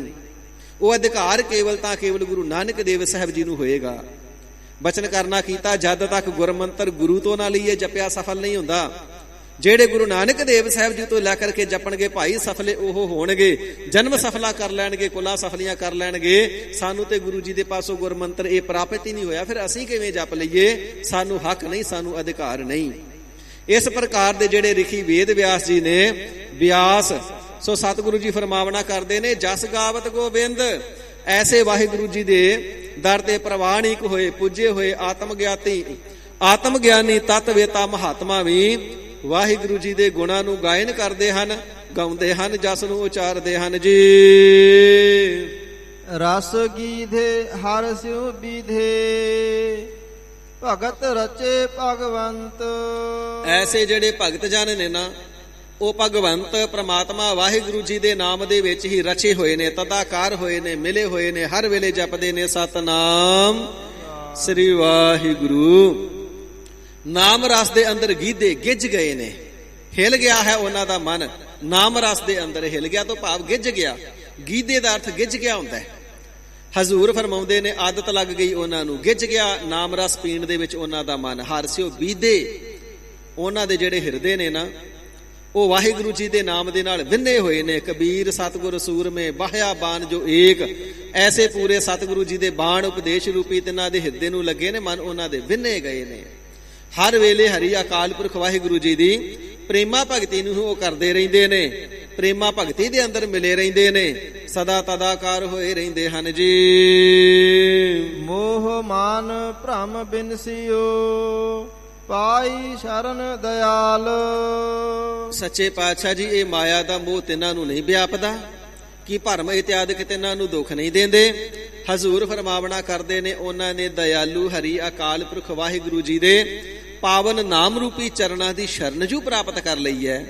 ਇਸ ਕਰਕੇ ਤਿੰਨਾਂ ਨੂੰ ਮੋਹ ਮਾਨ ਭ੍ਰਮ ਬਿਨਸਿਓ, ਹਿਰਦੇ ਦੇ ਵਿੱਚੋਂ ਸਰੀਰਾਂ ਦਾ ਮੋਹ ਵੀ ਬਿਨਸ ਗਿਆ ਹੈ। 5 ਪ੍ਰਕਾਰ ਦਾ ਜਿਹੜਾ ਭਰਮ ਹੈ, ਭੇਦ ਭਰਮ, ਕਰਤੱਤ ਭਰਮ, ਪੁੰਨ ਸੰਗ ਭਰਮ, ਵਿਕਾਰ, ਬ੍ਰਹਮ ਇਤਰ ਜਗ ਸਤ ਹੈ, ਪਾਂਚੋ ਭਰਮ ਸੰਸਾਰ। ਸੰਸਾਰ ਦੇ ਪਰਥਾਏ 5 ਪ੍ਰਕਾਰ ਦੇ ਪਏ ਹੋਏ ਮਨ ਦੇ ਵਿੱਚ ਭਰਮ ਵੀ ਤਿੰਨਾਂ ਦੇ ਬਿਨਸਿਓ ਨਾਸ਼ ਹੋ ਗਏ ਨੇ। ਮਨ ਦੇ ਵਿੱਚੋਂ ਮਾਇਆ ਦਾ ਮੋਹ ਵੀ ਤਿੰਨਾਂ ਦਾ ਬਿਨਸ ਗਿਆ ਹੈ, ਆਪਣੇ ਸਰੀਰ ਦਾ ਮੋਹ ਵੀ ਤਿੰਨਾਂ ਦਾ ਬਿਨਸ ਗਿਆ ਹੈ। ਇਸੇ ਪ੍ਰਕਾਰ ਕਿਸੇ ਪ੍ਰਕਾਰ ਉਹ ਵਿਕਾਰੀ ਨਹੀਂ ਹੁੰਦੇ। ਵਿਕਾਰਾਂ ਨੂੰ ਭੋਗਣੇ ਦਾ ਮੋਹ ਵੀ ਤਿੰਨਾਂ ਦਾ ਬਿਨਸ ਗਿਆ ਹੈ, ਪਦਾਰਥਾਂ ਨੂੰ ਖਾਣੇ ਭੋਗਣੇ ਦਾ ਮੋਹ ਵੀ ਤਿੰਨਾਂ ਦਾ ਬਿਨਸ ਗਿਆ ਹੈ। ਹਿਰਦੇ ਦੇ ਅੰਦਰ ਕਿਸੇ ਪ੍ਰਕਾਰ ਦਾ ਮਾਣ ਨਹੀਂ ਕਰਦੇ, ਕਿਸੇ ਪ੍ਰਕਾਰ ਦਾ ਹੰਕਾਰ ਨਹੀਂ ਕਰਦੇ, ਕਿਉਂਕਿ ਜਿਹੜਾ ਹੰਕਾਰ ਅਥਵਾ ਮਾਣ ਹੈ ਸ਼ੁਭ ਗੁਣਾਂ ਨੂੰ ਖਾ ਜਾਂਦਾ ਹੈ। ਭਗਤ ਕਬੀਰ ਸਾਹਿਬ ਜੀ ਬਚਨ ਕਰਦੇ ਨੇ ਨਾ, ਕਬੀਰ ਮਾਇਆ ਤਜੀ ਤੋ ਕਿਆ ਭਾਇਆ, ਜੋ ਮਾਨ ਤਜਿਆ ਨਹੀਂ ਜਾਏ। ਮਾਨ ਮੁਨੀ ਮੁਨ ਵਰ ਗਲੇ, ਮਾਨ ਸਭੈ ਕਉ ਖਾਈ। ਮਾਨ ਸਾਰਿਆਂ ਦੇ ਸ਼ੁਭ ਗੁਣਾਂ ਨੂੰ ਖਾ ਜਾਂਦਾ ਹੈ। ਵੱਡੇ ਵੱਡੇ ਮੁਨੀ ਜਨ ਮਹਾਤਮਾ ਦੇ ਗੁਣ ਗਲ ਗਏ ਜਿਨ੍ਹਾਂ ਨੇ ਮਾਣ ਨੂੰ ਧਾਰਨ ਕਰ ਲਿਆ। ਪਾਤਸ਼ਾਹ ਜੀ ਫਰਮਾਉਂਦੇ ਨੇ, ਉਹਨਾਂ ਨੇ ਦਇਆਲੂ ਵਾਹਿਗੁਰੂ ਜੀ ਦੇ ਨਾਮ ਦੇ ਚਰਨਾਂ ਦੀ ਸ਼ਰਨ ਨੂੰ ਗ੍ਰਹਿਣ ਕੀਤਾ ਹੈ। ਇਸ ਕਰਕੇ ਤਿੰਨਾਂ ਦਾ ਮੋਹ ਵੀ ਬਿਨਸਿਓ ਨਾਸ਼ ਹੋ ਗਿਆ ਹੈ, ਤਿੰਨਾਂ ਦਾ ਮਾਨ ਵੀ ਬਿਨਸਿਓ ਨਾਸ਼ ਹੋ ਗਿਆ ਹੈ। ਹਿਰਦੇ ਦੇ ਅੰਦਰੋਂ ਭਰਮ ਵੀ ਬਿਨਸਿਓ ਖੱਪ ਗਏ ਨੇ, ਨਾਸ਼ ਹੋ ਗਏ ਹਨ, ਅਭਾਵ ਹੋ ਗਏ ਹਨ ਜੀ। ਚਰਨ ਕਮਲ ਮਨ ਤਨ ਬਸੇ, ਦਰਸ਼ਨ ਦੇਖ ਨਿਹਾਲ। ਉਹਨਾਂ ਦੇ ਮਨ ਦੇ ਅੰਦਰ ਤੇ ਤਨ ਦੇ ਅੰਦਰ ਵਾਹਿਗੁਰੂ ਜੀ ਦੇ ਨਾਮ ਰੂਪੀ ਚਰਨ ਕਮਲ ਹੀ ਵਸੇ ਨੇ। ਸਰੀਰ ਕਰਕੇ ਵੀ ਰੋਮ ਰੋਮ ਅੰਦਰ ਵਾਹਿਗੁਰੂ ਜੀ ਦਾ ਨਾਮ ਵਸਿਆ ਹੋਇਆ ਹੈ, ਤੇ ਨਾਮ ਰੂਪ ਦੇ ਵਿੱਚ ਨਾਮੀ ਪ੍ਰਮਾਤਮਾ ਵਸਿਆ ਹੋਇਆ ਹੈ। ਰੋਮ ਰੋਮ ਮਹਿ ਬਸੈ ਮੁਰਾਰ, ਨਾਮ ਰੂਪ ਹੋ ਕਰਕੇ ਮੁਰਾਰੀ ਮੁਰੇ ਇਤਿਆਦਿਕ ਦੈਂਤਾਂ ਦੇ ਨਾਸ਼ ਕਰਨੇ ਵਾਲਾ ਭਗਵਾਨ ਭਾਵ ਵਾਹਿਗੁਰੂ ਤਿੰਨਾਂ ਦੇ ਰੋਮ ਰੋਮ ਦੇ ਅੰਦਰ ਸਰੀਰ ਦੇ ਅੰਦਰ ਵਸਿਆ ਹੈ। ਉਹ ਗੁਰਮੁਖ ਸਰੀਰ ਦੇ ਪਿਆਰ ਕਰਕੇ ਵੀ ਗੁਰਮੁਖ ਰੋਮ ਰੋਮ ਹਰ ਧਿਆਵੈ ਦੀ ਅਵਸਥਾ ਨੂੰ ਪੁੱਜ ਜਾਂਦੇ ਨੇ। ਇਸੇ ਪ੍ਰਕਾਰ ਤਿੰਨਾਂ ਦੇ ਮਾਨੇ ਮੰਮੇ ਨੂੰ ਵੀ ਸਿਹਾਰੀ, ਮੰਮਾ ਨੰਨੇ ਨੂੰ ਸਿਹਾਰੀ ਆ, ਮਾਨੇ ਮਨ ਦੇ ਅੰਦਰ, ਤਤਾ ਨੰਨੇ ਨੂੰ ਸਿਹਾਰੀ ਆ, ਤਾਨੇ ਤਾਨੇ ਦੇ ਅੰਦਰ, ਮਨ ਦੇ ਅੰਦਰ ਵੀ ਤੇ ਤਨ ਦੇ ਅੰਦਰ ਵੀ ਉਹ ਨਾਮੀ ਵਾਹਿਗੁਰੂ ਸਮਾਇਆ ਹੋਇਆ ਹੈ। ਹਰ ਵੇਲੇ ਦਰਸ਼ਨ ਦੇਖ ਨਿਹਾਲ, ਵਾਹਿਗੁਰੂ ਜੀ ਦੇ ਮੁਬਾਰਕ ਦਰਸ਼ਨਾਂ ਨੂੰ ਦੇਖ ਕਰਕੇ ਨਿਹਾਲ ਹੁੰਦੇ ਨੇ। ਜੋ ਤਿੰਨ ਗੁਣਾਂ ਦੇ ਸਹਿਤ ਸਾਰੀ ਸ੍ਰਿਸ਼ਟੀ ਹੈ ਨਾ, ਤਿੰਨਾਂ ਗੁਣਾਂ ਤੋਂ ਰਹਿਤ ਨਿਰਗੁਣ ਬ੍ਰਹਮ ਨੂੰ ਸਾਰੀ ਸ੍ਰਿਸ਼ਟੀ ਦੇ ਅੰਦਰ ਹੀ ਦੇਖਦੇ ਨੇ, ਕਿਉਂਕਿ ਮਨ ਦੇ ਅੰਦਰ ਵੀ ਉਹ ਵਸਿਆ ਹੈ ਤੇ ਤਨ ਦੇ ਅੰਦਰ ਵੀ ਉਹ ਵਸਿਆ ਹੈ। ਜਿਸ ਦੇ ਮਨ ਦੇ ਅੰਦਰ ਲਾਲਚ ਵਸਿਆ ਹੋਵੇ ਨਾ, ਦੁਨੀਆ ਦੇ ਸਾਰੇ ਮਨੁੱਖ ਉਸ ਨੂੰ ਲਾਲਚੀ ਦਿਸਦੇ ਨੇ। ਜਿਹੜਾ ਆਪ ਚੋਰ ਹੋਵੇ ਨਾ, ਉਹ ਕਿਸੇ ਤੇ ਭਰੋਸਾ ਨਹੀਂ ਰੱਖੇਗਾ, ਛੋਟੀ ਜੀ ਵਸਤੂ ਨੂੰ ਵੀ ਵੱਡੇ ਵੱਡੇ ਤਾਲੇ ਮਾਰੇਗਾ, ਕੋਈ ਚੋਰ ਨਾ ਲੈ ਜੇ। ਆਪ ਚੋਰ ਹੈ, ਸਾਰਿਆਂ ਨੂੰ ਚੋਰ ਸਮਝਦਾ ਹੈ। ਜਿਹੜਾ ਆਪ ਠੱਗ ਹੈ, ਕਿਸੇ ਦੀ ਸੁਣੀ ਗੱਲ ਤੇ ਕਹੀ ਗੱਲ ਤੇ ਵਿਸ਼ਵਾਸ ਨਹੀਂ ਕਰਦਾ, ਠੱਗੀ ਮਾਰਦਾ ਤੇ ਜਾਣਦਾ ਮੈਨੂੰ ਵੀ ਕੋਈ ਠੱਗੀ ਨਾ ਲਵੇ। ਇਸ ਪ੍ਰਕਾਰ ਜੈਸੀ ਦ੍ਰਿਸ਼ਟੀ ਤੈਸੀ ਸ੍ਰਿਸ਼ਟੀ। ਜੈਸੀ ਬੰਦੇ ਦਾ ਆਪ ਹਿਰਦਾ ਹੁੰਦਾ ਹੈ, ਹਿਰਦੇ ਦੀ ਵਿਚਾਰ ਹੁੰਦੀ ਹੈ, ਮਨ ਦੀ ਸੋਚ ਹੁੰਦੀ, ਉਹੋ ਜੀ ਨਜ਼ਰ, ਤੇ ਜਿਹੋ ਜੀ ਨਜ਼ਰ ਹੁੰਦੀ ਉਹੋ ਜਿਹਾ ਸੰਸਾਰ ਦਿਸਦਾ ਹੈ। ਜਿਹੜੇ ਵਾਹਿਗੁਰੂ ਜੀ ਦੇ ਪਿਆਰੇ ਨੇ, ਤਨ ਦੇ ਅੰਦਰ ਵੀ ਰੱਬ ਵਸਿਆ ਹੈ, ਮਨ ਦੇ ਅੰਦਰ ਵੀ ਰੱਬ ਵਸਿਆ ਹੈ, ਤੇ ਸਾਰੀ ਸ੍ਰਿਸ਼ਟੀ 'ਚ ਵੀ ਉਹਨਾਂ ਨੂੰ ਰੱਬ ਵਸਿਆ ਹੀ ਦਿਸਦਾ ਹੈ। ਕੋਈ ਸਰੀਰ, ਕੋਈ ਆਕਾਰ ਉਹਨਾਂ ਨੂੰ ਵਾਹਿਗੁਰੂ ਜੀ ਜੋਤ ਤੋਂ ਖਾਲੀ ਨਹੀਂ ਦਿਸਦਾ ਹੈ, ਹੀਣਾ ਨਹੀਂ ਦਿਸਦਾ ਹੈ। ਉਹ ਤਾਂ ਪ੍ਰੇਮ ਦੇ ਨਾਲ ਗਾ ਉੱਠਦੇ ਨੇ, ਸਭ ਮਹਿ ਜੋਤ, ਜੋਤ ਹੈ ਸੋਏ, ਤਿਸਦਾ ਚਾਨਣ ਸਭ ਮਹਿ ਚਾਨਣ ਹੋਏ। ਪ੍ਰੇਮ ਪੂਰਵਕ ਮਸਤੀ ਦੇ ਵਿੱਚ ਝੂਮ ਝੂਮ ਕੇ ਗਾਉਂਦੇ ਨੇ, ਸਭ ਗੋਬਿੰਦ ਹੈ, ਸਭ ਗੋਬਿੰਦ ਹੈ, ਗੋਬਿੰਦ ਬਿਨ ਨਹੀਂ ਕੋਈ। ਉਸ ਵਾਹਿਗੁਰੂ ਜੀ ਤੋਂ ਬਿਨਾਂ ਤੇ ਕੋਈ ਹੈ ਹੀ ਨਹੀਂ, ਗੋਬਿੰਦ ਤੋਂ ਬਿਨਾਂ ਕੋਈ ਹੈ ਹੀ ਨਹੀਂ। ਵਾਹਿਗੁਰੂ ਜੀ ਤਨ ਦੇ ਅੰਦਰ ਵਸ ਗਏ, ਵਾਹਿਗੁਰੂ ਜੀ ਮਨ ਦੇ ਅੰਦਰ ਵਸ ਗਏ। ਸਾਰੀ ਸ੍ਰਿਸ਼ਟੀ ਦੇ ਅੰਦਰ ਵਾਹਿਗੁਰੂ ਨਜ਼ਰ ਆਉਂਦਾ ਹੈ, ਤੇ ਵਾਹਿਗੁਰੂ ਦੀ ਇਹ ਦੀਦਾਰ ਸਭ ਥਾਵਾਂ ਤੋਂ, ਸਭ ਸਥਾਨਾਂ ਤੋਂ, ਜ਼ਰਰੇ ਜ਼ਰਰੇ ਸਭ ਆਕਾਰਾਂ ਚੋਂ ਉਹਨਾਂ ਨੂੰ ਪ੍ਰਾਪਤ ਹੁੰਦਾ ਹੈ।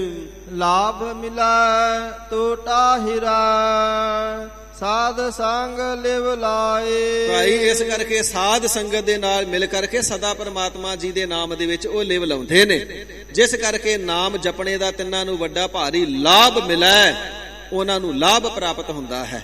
ਲਾਭ ਰੂਪ ਦੇ ਵਿੱਚ ਮਿਲੈ, ਉਹਨਾਂ ਨੂੰ ਪਰਮਾਤਮਾ ਹੀ ਮਿਲ ਜਾਂਦਾ ਹੈ। ਜਿਵੇਂ ਕੋਈ ਪੈਸੇ ਜੇਬ ਚੋਂ ਖਰਚ ਕਰਕੇ ਵਪਾਰ ਕਰਦਾ ਹੈ, ਤੇ ਪੈਸੇ ਖਰਚ ਕੇ ਵਪਾਰ ਕੀਤਾ ਤੇ ਲਾਭ ਦੇ ਵਿੱਚ ਪੈਸੇ ਹੀ ਮਿਲਦੇ ਨੇ। ਇਸੇ ਪ੍ਰਕਾਰ ਉਹਨਾਂ ਨੇ ਨਾਮ ਦਾ ਸੌਦਾ ਕਰਨਾ ਕੀਤਾ ਹੈ, ਨਾਮ ਦਾ ਵਪਾਰ ਕਰਨਾ ਕੀਤਾ, ਤੇ ਲਾਭ ਰੂਪ ਦੇ ਵਿੱਚ ਨਾਮੀ ਪਰਮਾਤਮਾ ਹੀ ਤਿੰਨਾਂ ਨੂੰ ਮਿਲ ਗਿਆ। ਜਿਸ ਦਾ ਨਾਮ ਜਪਦੇ ਨੇ ਉਹ ਪਰਮਾਤਮਾ ਹੀ ਮਿਲਿਆ, ਤੇ ਇਹਨਾਂ ਨੂੰ ਪ੍ਰਾਪਤ ਹੋ ਗਿਆ ਹੈ। ਟੋਟਾ ਹੀਰਾ, ਹਰ ਮਨੁੱਖ ਨੂੰ 24,000 ਸਵਾਸਾਂ ਦਾ ਦਿਨ ਰਾਤ ਦੀ ਸੰਗਿਆ ਕਰਕੇ ਟੋਟਾ ਘਾਟਾ ਹੀ ਪੈ ਰਿਹਾ ਨਾ।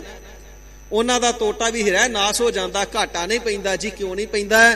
ਕਿਉਂਕਿ ਹਰ ਸਾਹ ਦੇ ਨਾਲ ਤੇ ਨਾਮ ਜਪਦੇ ਨੇ, ਹਰ ਸਾਹ ਤੇ ਨਾਮ ਜਪ ਕੇ ਸਫਲਾ ਹੋ ਰਿਹਾ ਹੈ। ਇਸ ਕਰਕੇ ਸਵਾਸਾਂ ਨੂੰ ਸਫਲਿਆਂ ਕਰਕੇ ਨਾਮ ਜਪਣ ਰੂਪੀ ਲਾਭ ਪ੍ਰਾਪਤ ਕਰ ਰਹੇ ਨੇ। ਸਾਧ ਸੰਗ ਲਿਵ ਲਾਏ, ਭਾਈ ਤੁਹਾਨੂੰ ਵੀ ਲਾਭ ਪ੍ਰਾਪਤ ਹੋ ਜਾਵੇਗਾ। 24,000 ਸਵਾਸਾਂ ਦਾ ਜੋ ਘਾਟਾ ਨਿਤ ਪੈਂਦਾ ਇਹ ਨਹੀਂ ਪਵੇਗਾ, ਭਾਵ ਸਵਾਸ ਸਫਲੇ ਹੋ ਜਾਣਗੇ। ਸਾਧ ਸੰਗਤ ਦੇ ਨਾਲ ਮਿਲ ਕਰਕੇ ਜਪਣਾ ਕਰੋ ਸਤਨਾਮ ਸ੍ਰੀ ਵਾਹਿਗੁਰੂ। ਹਰੀ ਪਰਮਾਤਮਾ ਵਾਹਿਗੁਰੂ ਜੀ ਦੀ ਬੰਦਗੀ ਦੇ ਵਿੱਚ ਮਨ ਨੂੰ ਲਾ ਲੈਣਾ ਕਰੋ, ਤੇ ਇਸ ਦੇ ਸਿਮਰਨ ਦੇ ਵਿੱਚ ਮਨ ਦੀ ਲਿਵ ਨੂੰ ਲਗਾਵਣਾ ਕਰੋ। ਖਾਟ ਖਜ਼ਾਨਾ ਗੁਣ ਨਿਧ ਹਾਰੇ, ਨਾਨਕ ਨਾਮ ਧਿਆਏ। ਗਰੀਬ ਨਿਵਾਜ ਸਤਿਗੁਰੂ ਸੱਚੇ ਪਾਤਸ਼ਾਹ ਜੀ ਫਰਮਾਨ ਕਰਨਾ ਕਰਦੇ ਨੇ, ਖਾਟ ਖਜ਼ਾਨਾ ਉਹਨਾਂ ਨੇ ਨਾਮ ਜਪ ਜਪ ਕਰਕੇ ਐਸੀ ਖੱਟੀ ਕੀਤੀ, ਐਸੀ ਕਮਾਈ ਕੀਤੀ ਏ। ਸਾਰਿਆਂ ਖਜ਼ਾਨਿਆਂ ਦਾ ਮਾਲਕ ਜਿਹੜਾ ਗੁਣ ਨਿਧ ਹਰੇ, ਗੁਣਾ ਦਾ ਨਿਧ, ਗੁਣਾ ਦੀ ਨਿਧੀ ਹੈ, ਗੁਣਾ ਦਾ ਖਜ਼ਾਨਾ ਹੈ, ਗੁਣਾ ਦਾ ਸਾਗਰ ਹੈ, ਉਹ ਹਰੇ। ਤੇ ਇਸ ਹਰੀ ਪਰਮਾਤਮਾ ਨੂੰ ਤਿਸਨੇ ਪ੍ਰਾਪਤ ਕਰ ਲੈਣਾ ਕੀਤਾ ਹੈ। ਖਾਟ ਖਜ਼ਾਨਾ ਗੁਣ ਨਿਧ ਹਰੇ, ਗੁਣਾ ਨਿਧੀ ਦੀ ਪਰਮਾਤਮਾ ਜੀ ਦੇ ਨਾਮ ਨੂੰ ਜਪ ਕਰਕੇ ਗੁਣਾ ਦੇ ਖਜ਼ਾਨੇ ਨੂੰ ਜਿਸ ਵੇਲੇ ਖੱਟ ਲੈਣਾ ਕੀਤਾ, ਤੇ ਇਹਨਾਂ ਦੇ ਸਾਰੇ ਪਾਪ ਹਰੇ ਨਾਸ ਹੋ ਗਏ।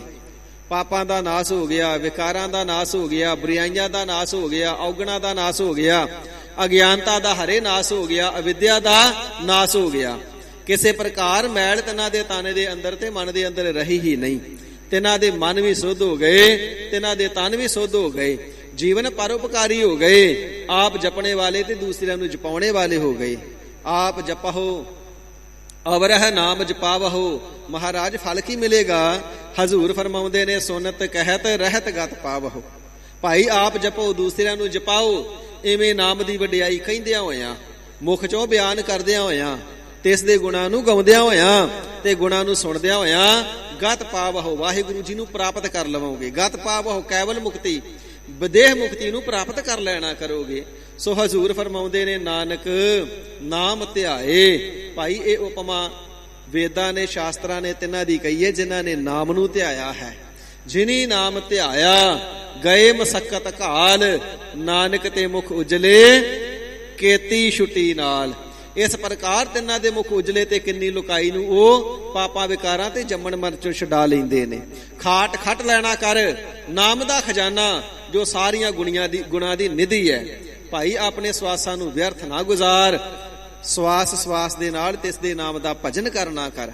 ਦਮ ਦਮ ਸਦਾ ਸੰਭਾਲਦਾ, ਦਮ ਨਾ ਬਿਰਥਾ ਜਾਏ ਖਜ਼ਾਨਾ। ਜੋ ਵਾਹਿਗੁਰੂ ਜੀ ਦਾ ਨਾਮ ਇਹ ਖਜ਼ਾਨਾ ਰੂਪ ਹੈ। ਇਹ ਖਜ਼ਾਨਾ ਜਿਸ ਦੇ ਹਿਰਦੇ ਦੇ ਅੰਦਰ ਵਸ ਜਾਂਦਾ ਨਾ, ਉਸ ਸਰੀਰ ਹਿਰਦੇ ਦੇ ਅੰਦਰ ਕਿਸੇ ਪ੍ਰਕਾਰ ਦੀ ਕਦੇ ਗੁਣਾਂ ਦੀ ਘਾਟ ਹੀ ਨਹੀਂ ਆਉਂਦੀ। ਇਹ ਤਾਂ ਐਸਾ ਖਜ਼ਾਨਾ ਹੈ ਜਿਸ ਨੂੰ ਖਾਵਹਿ ਖਰਚਹਿ ਰਲ ਮਿਲ ਭਾਈ, ਧੋਟ ਨਾ ਆਵੈ ਵੱਧ ਦੋ ਜਾਈ। ਸੰਤ ਜਨ ਆਪ ਖਾਂਦੇ ਨੇ, ਖਰਚਦੇ ਨੇ, ਸੰਗਤਾਂ ਤੋਂ ਨਿਸ਼ਾਵਰ ਕਰਦੇ ਨੇ, ਆਪ ਜਪਦੇ ਨੇ, ਦੂਸਰਿਆਂ ਨੂੰ ਜਪਾਉਂਦੇ ਨੇ। ਜਿਵੇਂ ਜਿਵੇਂ ਜਪਾਉਂਦੇ ਨੇ ਇਹ ਨਾਮ ਦਾ ਹਿਰਦਾ ਰੂਪੀ ਖਜ਼ਾਨਾ ਸਦਾ ਭਰਦਾ ਹੀ ਜਾਂਦਾ ਹੈ। ਗੁਣ ਨਿਧ ਜਿਨ੍ਹਾਂ ਨੇ ਨਾਮ ਨੂੰ ਜਪਣਾ ਕੀਤਾ, ਭਾਈ ਸ਼ੁਭ ਗੁਣਾ ਦਾ ਖਜ਼ਾਨਾ ਤਿੰਨਾਂ ਦਾ ਹਿਰਦਾ ਹੋ ਗਿਆ। ਜਿਨ੍ਹਾਂ ਨੇ ਗੁਣਾ ਦੀ ਨਿਧੀ ਹਰੇ ਪ੍ਰਮਾਤਮਾ ਜੀ ਦੇ ਨਾਮ ਨੂੰ ਜਪਣਾ ਕੀਤਾ ਹੈ, ਭਾਈ ਇਹ ਵਡਿਆਈਆਂ ਉਹਨਾਂ ਨੂੰ ਮਿਲਦੀਆਂ ਨੇ। ਹੇ ਭਾਈ ਐਸੇ ਨਾਮ ਨੂੰ ਤੂੰ ਵੀ ਧਿਆਉਣਾ ਕਰ, ਤੇਰਾ ਵੀ ਸਰੀਰ ਸਫਲਾ ਹੋ ਜਾਵੇਗਾ, ਜਨਮ ਸਫਲਾ ਹੋ ਜਾਵੇਗਾ, ਮਾਇਆ ਦੇ ਬੰਧਨਾਂ ਤੋਂ ਮੁਕਤ ਹੋ ਜਾਵੇਗਾ, ਪ੍ਰਭਾਵ ਤੋਂ ਮੁਕਤ ਹੋ ਜਾਵੇਗਾ, ਜੰਮਣ ਮਰਨ ਤੋਂ ਮੁਕਤ ਹੋ ਜਾਵੇਗਾ। ਹਿਰਦੇ ਦੇ ਅੰਦਰ ਐਸਾ ਪਿਆਰ ਦਾ ਰੰਗ ਚੜ ਜਾਵੇਗਾ, ਮਾਇਆ ਤੇ ਵਿਕਾਰਾਂ ਦਾ ਰੰਗ ਉਸ ਤੇ ਅਸਰ ਹੀ ਨਹੀਂ ਕਰੇਗਾ। ਐਸਾ ਇਹ ਨਾਮ ਦਾ ਲਾਲ ਚੂਚੂਆ ਗਾੜਾ ਰੰਗ ਹੈ, ਜਿੱਥੇ ਚੜ ਜਾਵੇ ਫਿਰ ਹੋਰ ਕੋਈ ਰੰਗ ਉਸ ਦੇ ਉੱਪਰ ਟਿਕਦਾ ਹੀ ਨਹੀਂ। ਕਿਉਂਕਿ ਹਜ਼ੂਰ ਫਰਮਾਉਂਦੇ ਨੇ ਮਾਇਆ ਦਾ ਜਿਹੜਾ ਰੰਗ ਉਹ ਅਤ ਫਿੱਕਾ ਹੈ, ਤੇ ਨਾਮ ਦਾ ਜਿਹੜਾ ਰੰਗ ਹੈ ਉਹ ਅਤ ਗੂੜਾ ਹੈ। ਫਿੱਕੇ ਰੰਗ ਦੇ ਉੱਪਰ ਗੂੜਾ ਰੰਗ ਚੜ ਜਾਂਦਾ ਹੈ। ਲਲਾਰੀ ਕੋਲ ਚਲੇ ਜਾਂਦੀਆਂ ਨੇ ਨਾ ਬੀਬੀਆਂ, ਸੂਟ ਰੰਗਾਉਣਾ ਹੈ, ਚੁੰਨੀਆਂ ਰੰਗਾਉਣੀਆਂ, ਚਿੱਟੇ ਰੰਗ ਤੇ ਕੋਈ ਵੀ ਰੰਗ ਚੜ ਜਾਂਦਾ ਹੈ, ਫਿੱਕੇ ਰੰਗ ਦੇ ਉੱਪਰ ਵੀ ਰੰਗ ਚੜ ਜਾਂਦਾ ਹੈ। ਕੱਪੜੇ ਦਾ ਰੰਗ ਘੱਟ ਹੋ ਜਾਵੇ, ਉੱਡ ਜਾਵੇ, ਤੇ ਕੁਝ ਪੁਰਸ਼ ਚਲੇ ਜਾਂਦੇ ਜੇ ਰੰਗ ਫਿੱਕਾ ਹੋ ਗਿਆ, ਡੱਬ ਪੈ ਗਏ ਰੰਗ ਦਿਓ, ਉਸ ਤੇ ਦੁਬਾਰਾ ਰੰਗ ਚੜ ਜਾਂਦਾ ਹੈ। ਫਿੱਕੇ ਤੇ ਗਾੜਾ ਰੰਗ ਚੜ ਜਾਂਦਾ ਹੈ, ਪਰ ਗਾੜੇ ਤੇ ਕਦੇ ਫਿੱਕਾ ਰੰਗ ਨਹੀਂ ਚੜਦਾ। ਹੁਣ ਲਾਲ ਚੂਚੂਆ ਗਾੜਾ ਰੰਗ ਮਜੀਠਦਾ ਹੋਵੇ ਤੇ ਕੋਈ ਫਿੱਕਾ ਜਿਹਾ ਰੰਗ ਲੈ ਕੇ ਚਲੇ ਜਾਵੇ, ਜੀ ਫਿੱਕਾ ਰੰਗ ਕਰ ਦਿਓ, ਲਲਾਰੀ ਜਵਾਬ ਦੇ ਦਿੰਦਾ ਗਾੜੇ ਤੇ ਫਿੱਕਾ ਨਹੀਂ ਚੜਦਾ। ਹਜ਼ੂਰ ਫਰਮਾਵਣਾ ਕਰਦੇ ਨੇ ਭਾਈ ਐਸਾ ਲਾਲ ਗੂੜਾ ਅਤ ਚੂਚੂਆ ਰੰਗ ਹੈ ਪ੍ਰੇਮ ਦਾ, ਨਾਮ ਦਾ, ਜਿਸ ਦੇ ਹਿਰਦੇ ਦੇ ਉੱਪਰ ਚੜ ਗਿਆ ਫਿਰ ਮਾਇਆ ਦਾ ਰੰਗ ਉਸ ਤੇ ਚੜਦਾ ਹੀ ਨਹੀਂ, ਮਾਇਆ ਦਾ ਪ੍ਰਭਾਵ ਪੈਂਦਾ ਹੀ ਨਹੀਂ। ਇਸ ਕਰਕੇ ਭਾਈ ਵਾਹਿਗੁਰੂ ਜੀ ਦੇ ਨਾਮ ਧਿਆਏ, ਨਾਮ ਨੂੰ ਧਿਆਉਣੇ ਵਾਲੇ ਹੋ ਜਾਓ, ਨਾਮ ਨੂੰ ਅਰਾਧਨੇ ਵਾਲੇ ਹੋ ਜਾਓ, ਨਾਮ ਨੂੰ ਜਪਣੇ ਵਾਲੇ ਹੋ ਜਾਓ। ਜਿਹੜਾ ਹਿਰਦਾ ਹੈ ਨਾਮ ਅੰਮ੍ਰਿਤ ਦੇ ਨਾਲ ਸ਼ਰਸਾਰ ਹੋ ਜਾਵੇਗਾ, ਲਬਾ ਲਬ ਭਰ ਜਾਵੇਗਾ, ਹਿਰਦਾ ਹੀ ਤੀਰਥ ਹੋ ਜਾਵੇਗਾ। ਅਗਿਆਨਤਾ ਦਾ ਡੇਰਾ ਹਿਰਦੇ ਦੇ ਵਿੱਚ ਨਹੀਂ ਰਹਿ ਜਾਵੇਗਾ, ਮਨ ਦੇ ਵਿੱਚ ਕਿਸੇ ਪ੍ਰਕਾਰ ਦੀ ਬੁਰਾਈ ਨਹੀਂ ਰਹਿ ਜਾਵੇਗੀ। ਜੰਮਣ ਮਰਨ ਤੋਂ ਰਹਿਤ ਹੋ ਕਰਕੇ ਅਮਰ ਪਦਵੀ ਨੂੰ ਪਾਏਗਾ, ਜਿੱਥੇ ਸਰੀਰ ਦੇ ਰਹਿੰਦਿਆਂ ਜੀਵਨ ਮੁਕਤੀ ਦੇ ਆਨੰਦ ਨੂੰ ਮਾਣੇਗਾ। ਸਰੀਰ ਦੇ ਸ਼ਾਂਤ ਹੋਣ ਤੇ ਵਾਹਿਗੁਰੂ ਜੀ ਦੇ ਚਰਨਾਂ ਵਿੱਚ ਸਮਾ ਜਾਵੇਗਾ। ਇਸ ਪ੍ਰਕਾਰ ਸਤਿਗੁਰੂ ਗੁਰੂ ਗਰੀਬ ਨਿਵਾਜ ਸ੍ਰੀ ਗੁਰੂ ਅਰਜਨ ਦੇਵ ਸੱਚੇ ਪਾਤਸ਼ਾਹ ਮਹਾਰਾਜ ਧੀਰਜ ਧਾਰੀ ਪਰ ਉਪਕਾਰੀ ਜੀ ਥਿਤਾਂ ਦੇ ਰਾਹੀਂ ਉਪਦੇਸ਼ ਦੀ ਬਖਸ਼ਿਸ਼ ਕਰ ਰਹੇ ਨੇ। ਤੇ ਸਾਧ ਸੰਗਤ ਜੀ ਪੰਜਵੀਂ ਤੇ ਛੇਵੀਂ ਥਿਤ ਦੀ ਜੋ ਸਤਿਗੁਰੂ ਸੱਚੇ ਪਾਤਸ਼ਾਹ ਜੀ ਨੇ ਕਿਰਪਾਲਤਾ ਕਰਕੇ ਅੰਮ੍ਰਿਤ ਬਾਣੀ ਰਚੀ ਹੈ, ਆਖਰੀ ਵਿਚਾਰ ਗਰੀਬ ਨਿਵਾਜ ਸਤਿਗੁਰਾਂ ਦੀ ਰਹਿਮਤ ਦੇ ਨਾਲ ਸਰਵਣ ਕੀਤੀ ਹੈ। ਸਤਿਗੁਰੂ ਸੱਚੇ ਪਾਤਸ਼ਾਹ ਮਹਾਰਾਜ ਸਾਹਿਬ ਜੀ ਦੇ ਚਰਨਾਂ ਵਿਖੇ ਅਰਜ਼ੋਈ ਕਰੀਏ, ਸੱਚੇ ਪਾਤਸ਼ਾਹ ਆਪ ਜੀ ਨੇ ਜਿਵੇਂ ਕਿਰਪਾ ਕਰਕੇ ਸਤ ਸੰਗਤ ਦੀਆਂ ਘੜੀਆਂ ਬਖਸ਼ਿਸ਼ ਕੀਤੀਆਂ ਨੇ ਨਾ, ਹੋਰ ਕਿਰਪਾਲਤਾ ਕਰੋ। ਜੋ ਅਸਾਂ ਨੇ ਸਰਵਣ ਕੀਤਾ ਹੈ, ਕਥਨ ਕੀਤਾ ਹੈ, ਮਹਾਰਾਜ ਸਾਡਿਆਂ ਹਿਰਦਿਆਂ ਦੇ ਅੰਦਰ ਵਸਾ ਦੇਵੋ। ਸਾਡੀਆਂ ਹਾਜ਼ਰੀਆਂ ਆਪਣੇ ਮੁਬਾਰਕ ਚਰਨ ਕਮਲਾਂ ਵਿਖੇ ਪ੍ਰਵਾਨ ਕਰ ਲਵੋ। ਮਹਾਰਾਜ ਆਪ ਜੀ ਦੇ ਉਪਦੇਸ਼ਾਂ ਨੂੰ ਕਮਾ ਕਰਕੇ ਆਪ ਜੀ ਦੇ ਸਨਮੁਖ ਰਹਿੰਦਿਆਂ ਹੋਇਆਂ ਆਪ ਜੀ ਦੇ ਚਰਨਾਂ ਦੇ ਨਾਲ ਪ੍ਰੇਮ ਨਿਭਾ ਸਕੀਏ। ਗਰੀਬ ਨਿਵਾਜ ਸਤਿਗੁਰੂ ਜੀ ਕਿਰਪਾਲਤਾ ਕਰੋ, ਭੁੱਲਾਂ ਚੁੱਕਾਂ ਦੀ ਖਿਮਾ ਅੱਗੇ ਵਾਸਤੇ ਸਮਤ ਬਖਸ਼ੋ ਜੀ। ਗੁਰ ਸੰਗਤ ਨੇ ਵੀ ਕਿਰਪਾਲਤਾ ਕਰਕੇ ਭੁੱਲਾਂ ਚੁੱਕਾਂ ਦੀ ਖਿਮਾ ਅੱਗੇ ਵਾਸਤੇ ਸਮਤ ਬਖਸ਼ਣੀ। ਪਾਵਨ ਗੁਰ ਉਪਦੇਸ਼ ਦੀਆਂ ਦੋ ਪੰਕਤੀਆਂ ਪੜ੍ਹ ਕਰਕੇ ਸਮਾਪਤੀ ਹੈ ਜੀ।